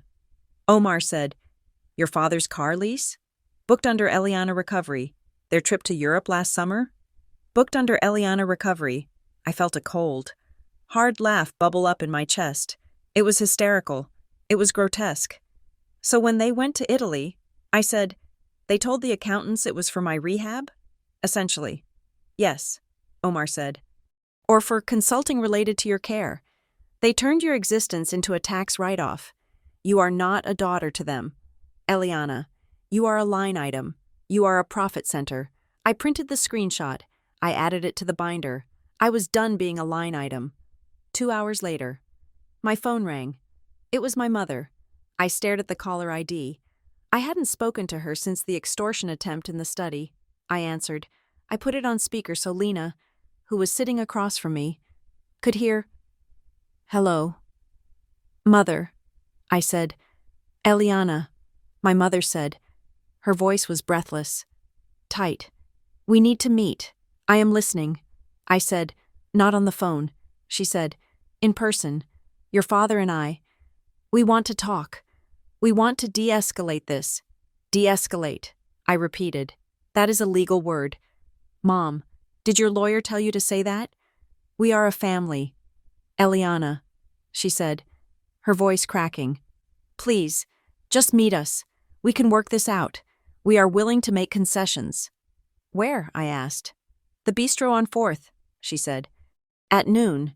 The bistro was one of the most expensive public restaurants in the city. It was where the power players ate lunch. It was a stage. I looked at Lena. She nodded slowly. "Go. But be careful. I will be there," I said. I walked into the bistro at 12 o'clock sharp. The hostess smiled at me and led me to a table in the center of the room. It was high visibility. There were no quiet corners here. My parents were already seated.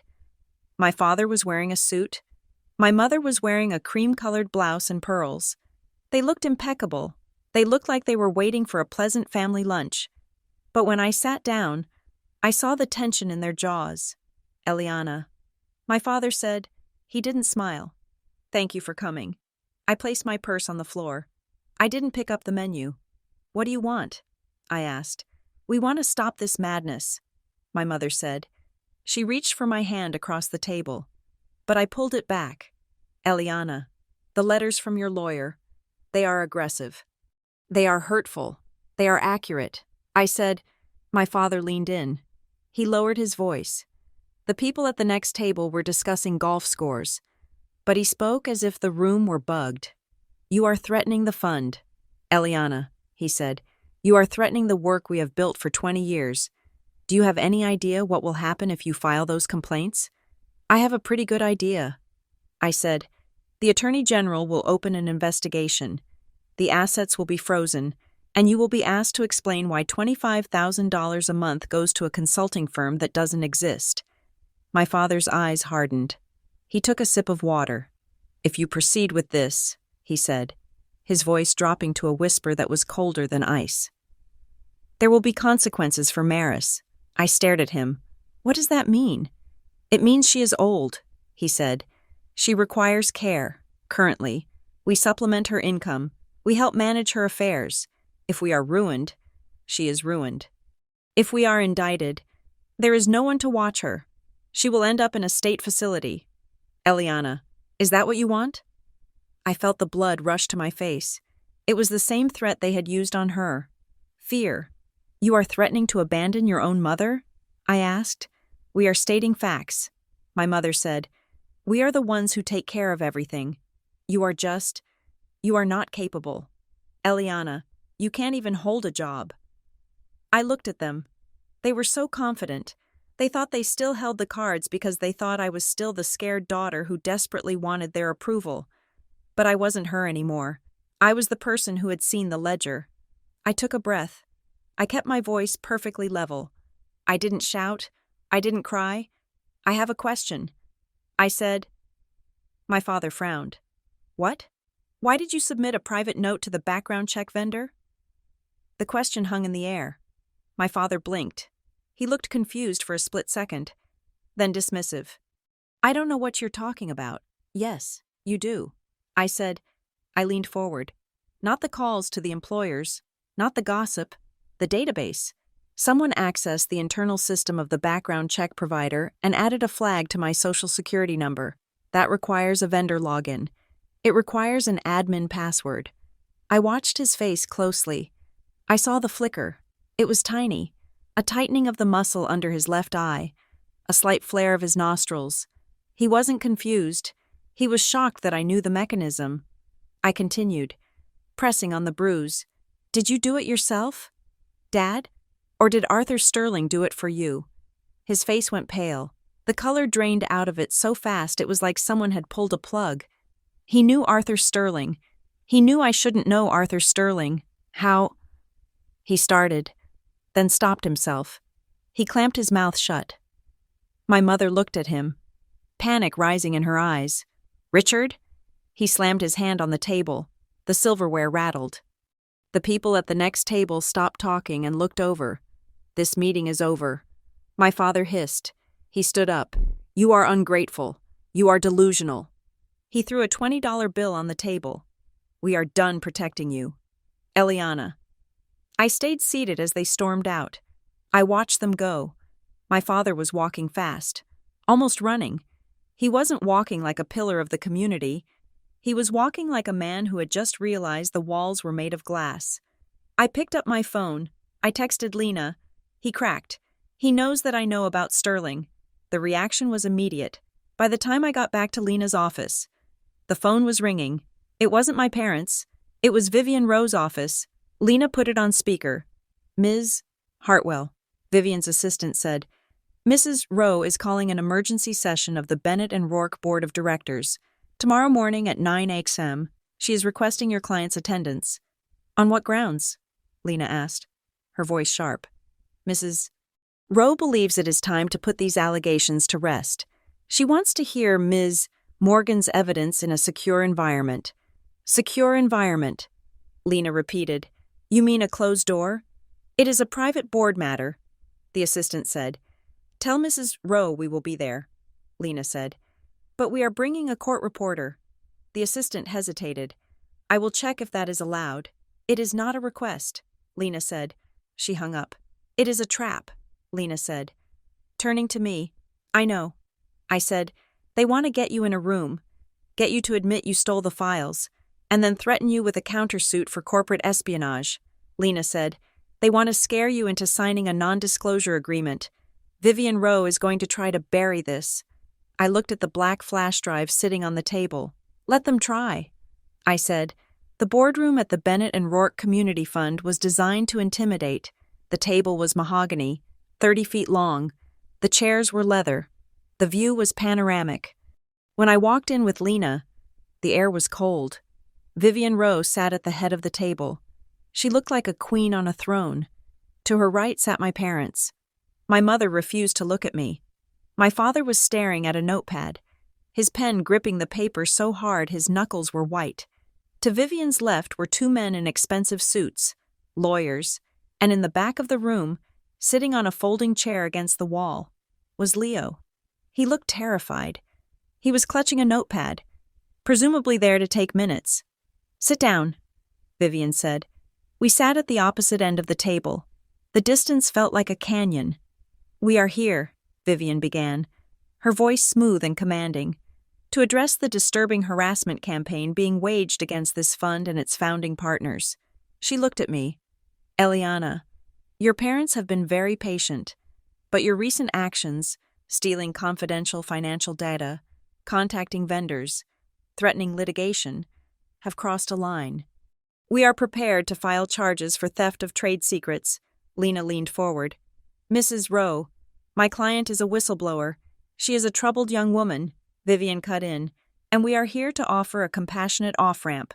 She slid a document down the long table. If you return all stolen data and sign this statement retracting your accusations, the fund will decline to press charges. Your parents are even willing to set up a trust for your ongoing care. I looked at the document. It was a gag order.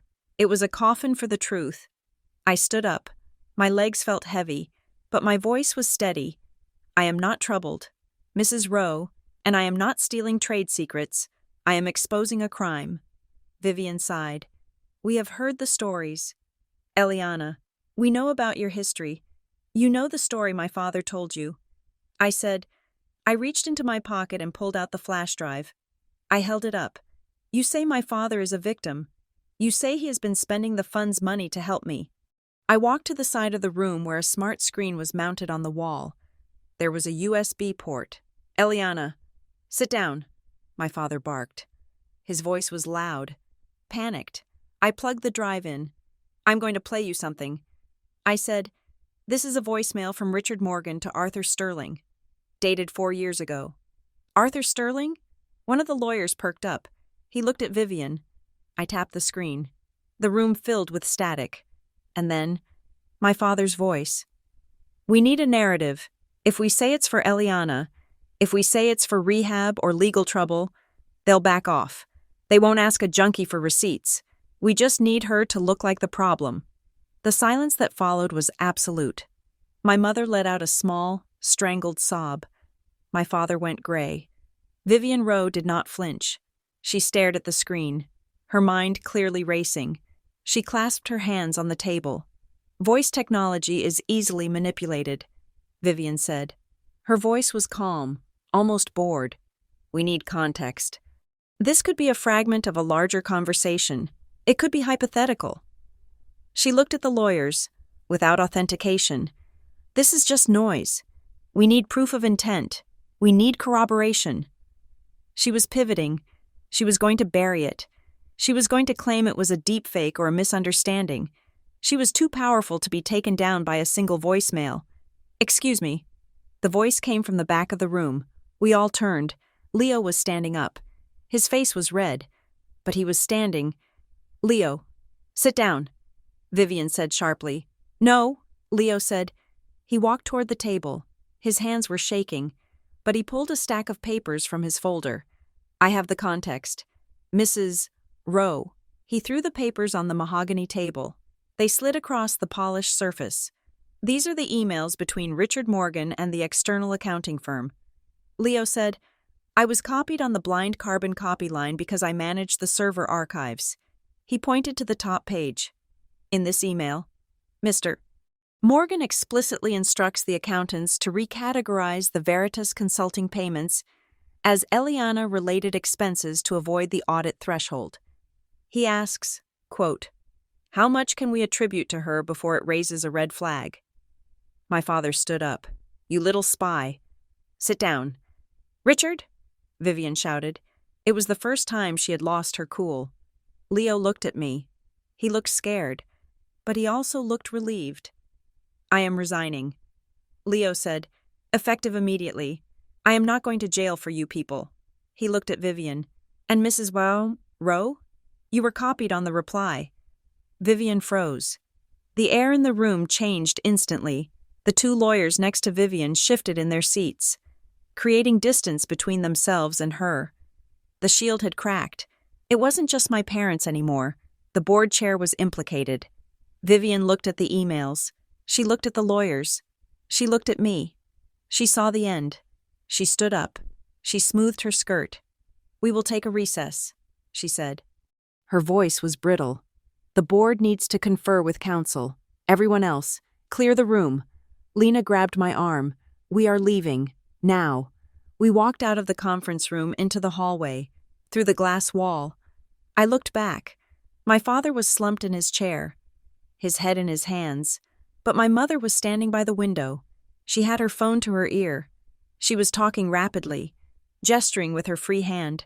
She wasn't crying anymore. She was working. I could see her lips moving. I could almost hear the lies being spun. She is hysterical. It is a misunderstanding. The employee is disgruntled. She was trying to build a new narrative in real time, but it was too late. The elevator doors at the end of the hall opened. A man walked out. He wasn't wearing a suit.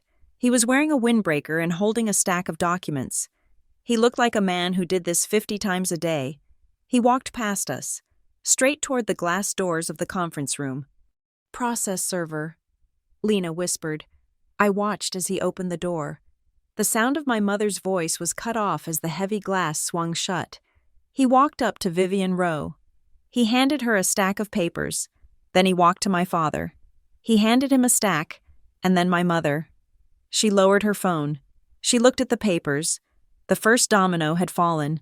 The sun did not rise on the final day. The sky just turned a lighter shade of gray, hanging low and heavy over the city. It was the kind of weather that muted sounds, making the world feel wrapped in wool. But inside Lena Hartwell's office, the air was sharp enough to cut glass. This was the day the paperwork turned into a weapon. At 9 a.m, Lena filed the complaint. It was 70 pages long. It detailed a conspiracy of defamation, fraud, and identity theft. Simultaneously, a courier arrived at the offices of the state charity regulators with a heavy binder containing the ledger scans and the shell company analysis. A second courier was dispatched to the background check vendor with a court order demanding the preservation of all metadata related to the unauthorized flagging of my file. There was no going back. We had crossed the Rubicon, and I was standing on the other side, waiting for the Legion to attack. They did not make me wait long. At 10:30, Lena's receptionist buzzed in. Her voice was tight. "We just received a fax." She said, "It is from a law firm representing Richard and Catherine Morgan." Lena walked to the machine. She pulled the paper out as it curled into the tray. She read it, her expression darkening with every line. "What is it?" I asked.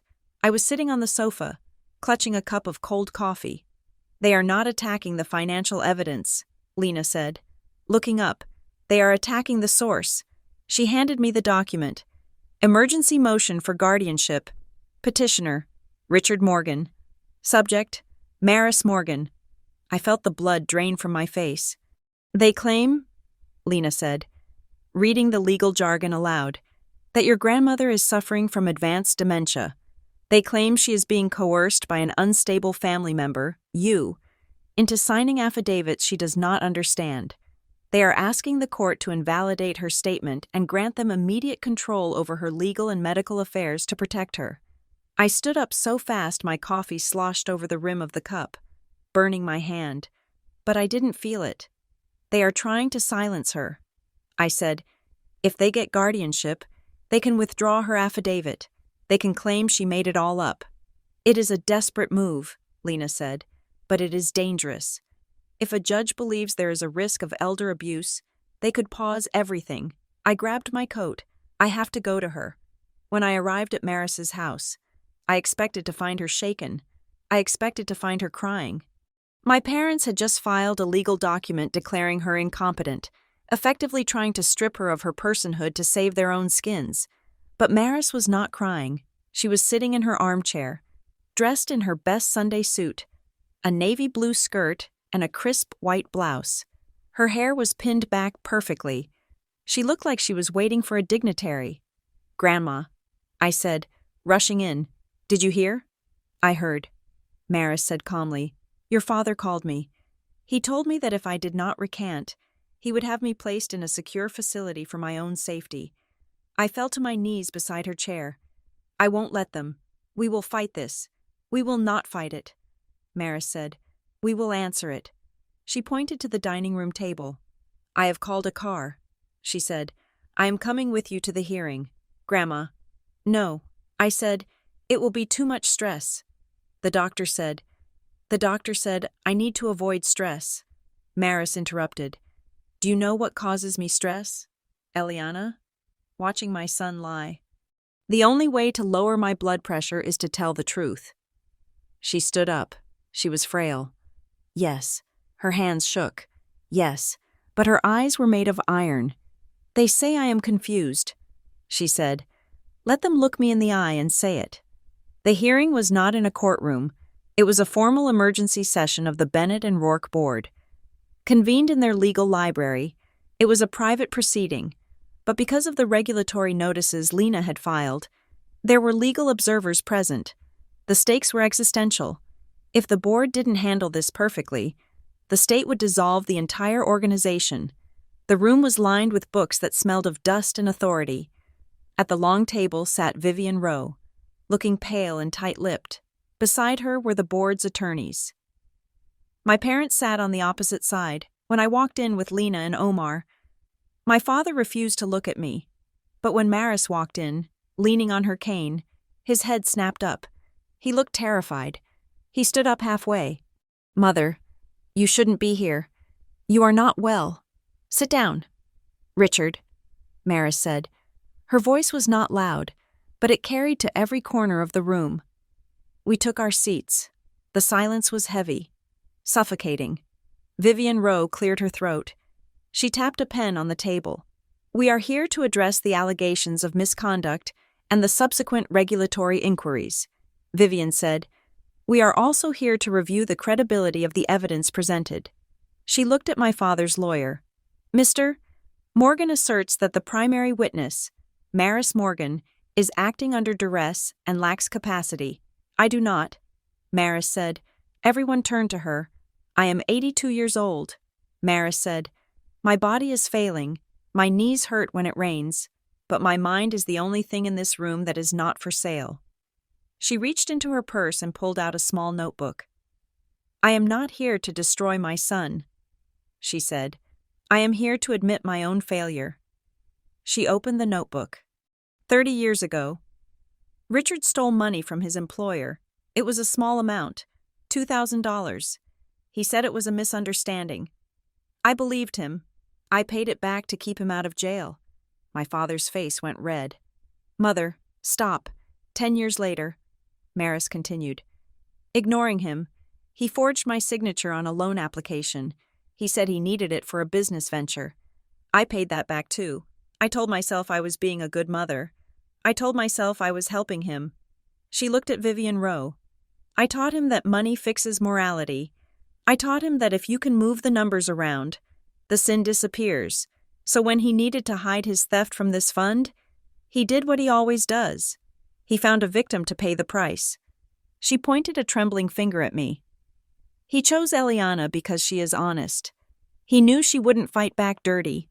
He knew she would question her own sanity before she questioned his integrity.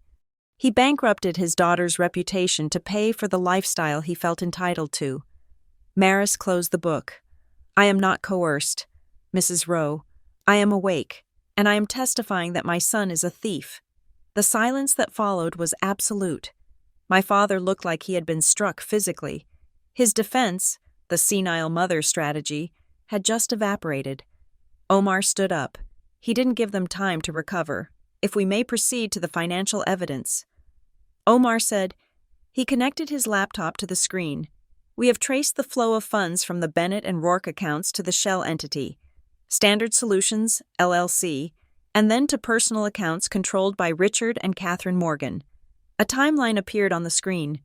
"But what makes this case unique," Omar said, "is the timing of the smear campaign." He pointed to a date, June 4th, 2023. Eliana Morgan loses her job due to a sudden layoff. She is vulnerable. She is applying for unemployment. He pointed to the next line, June 6th, 2023. A withdrawal of $14,000 is made from the fund, labeled Eliana Crisis Management.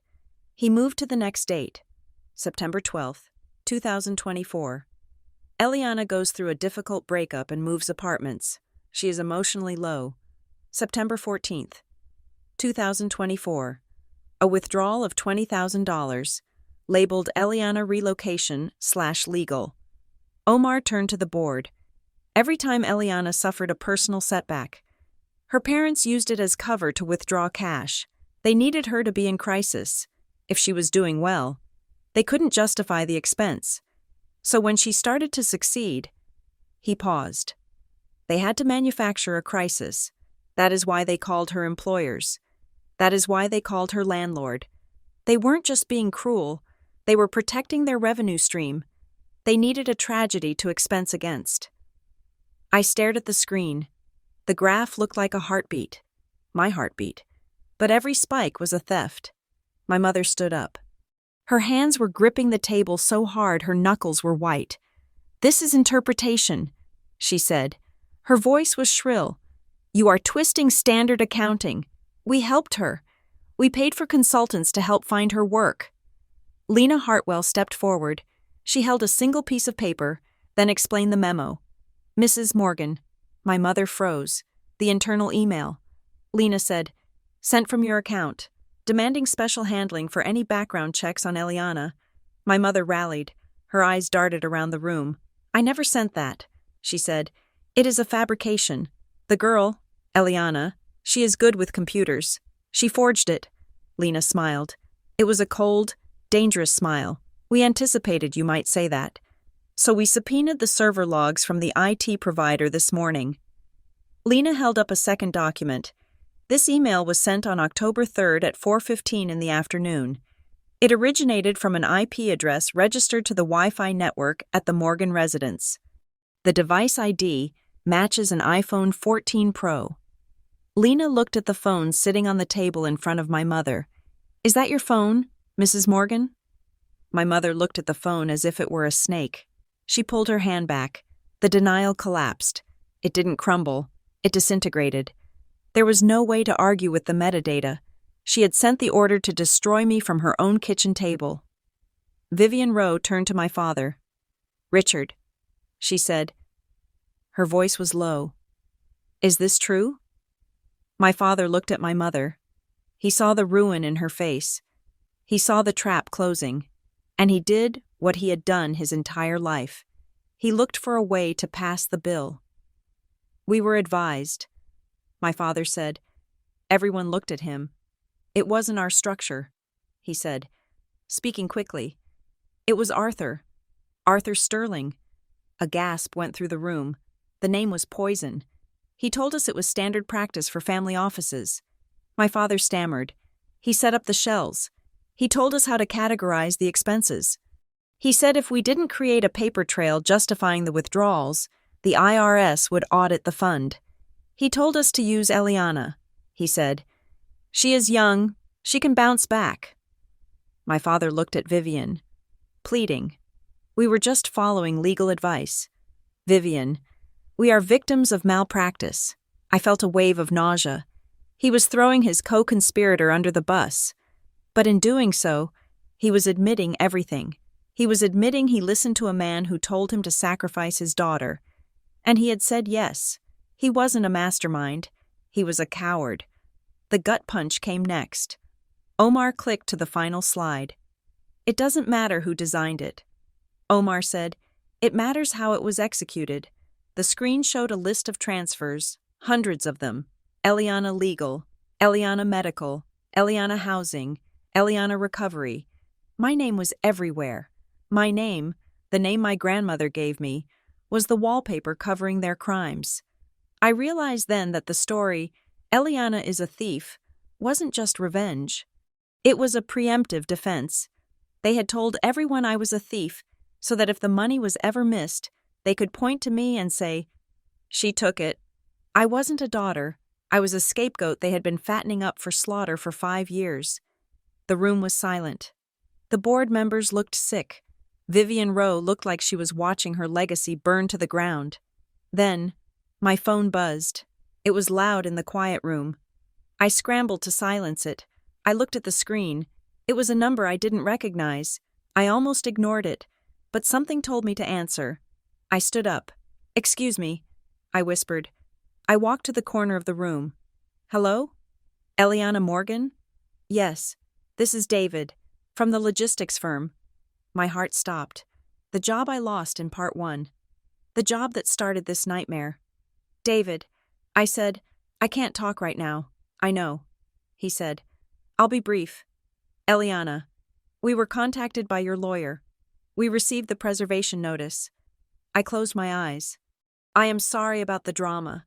"David, no." He said, "Listen, our legal counsel reviewed the notice, and, well, we made some calls.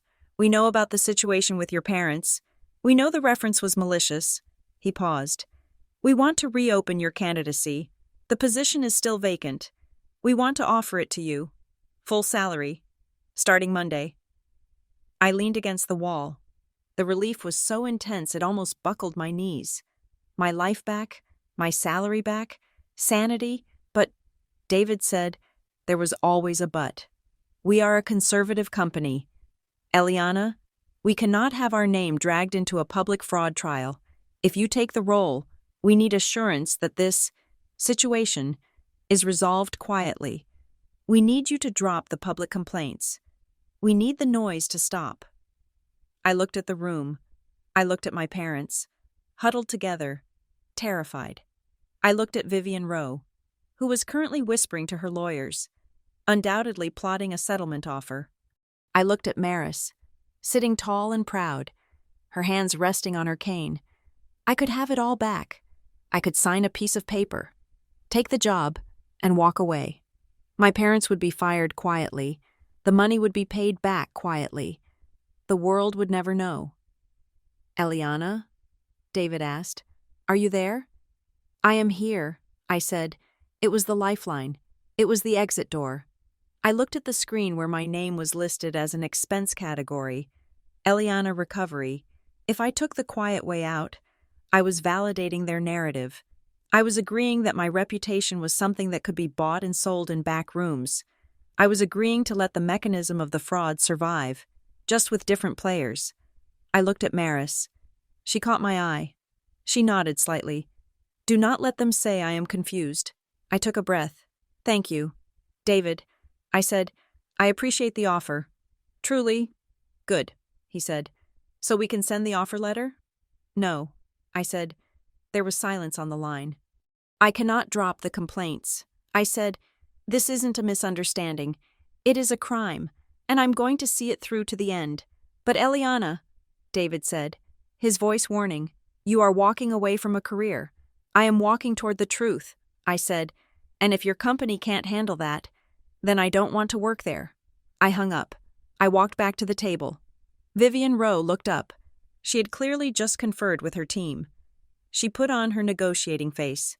Eliana, she said smoothly, we have been discussing.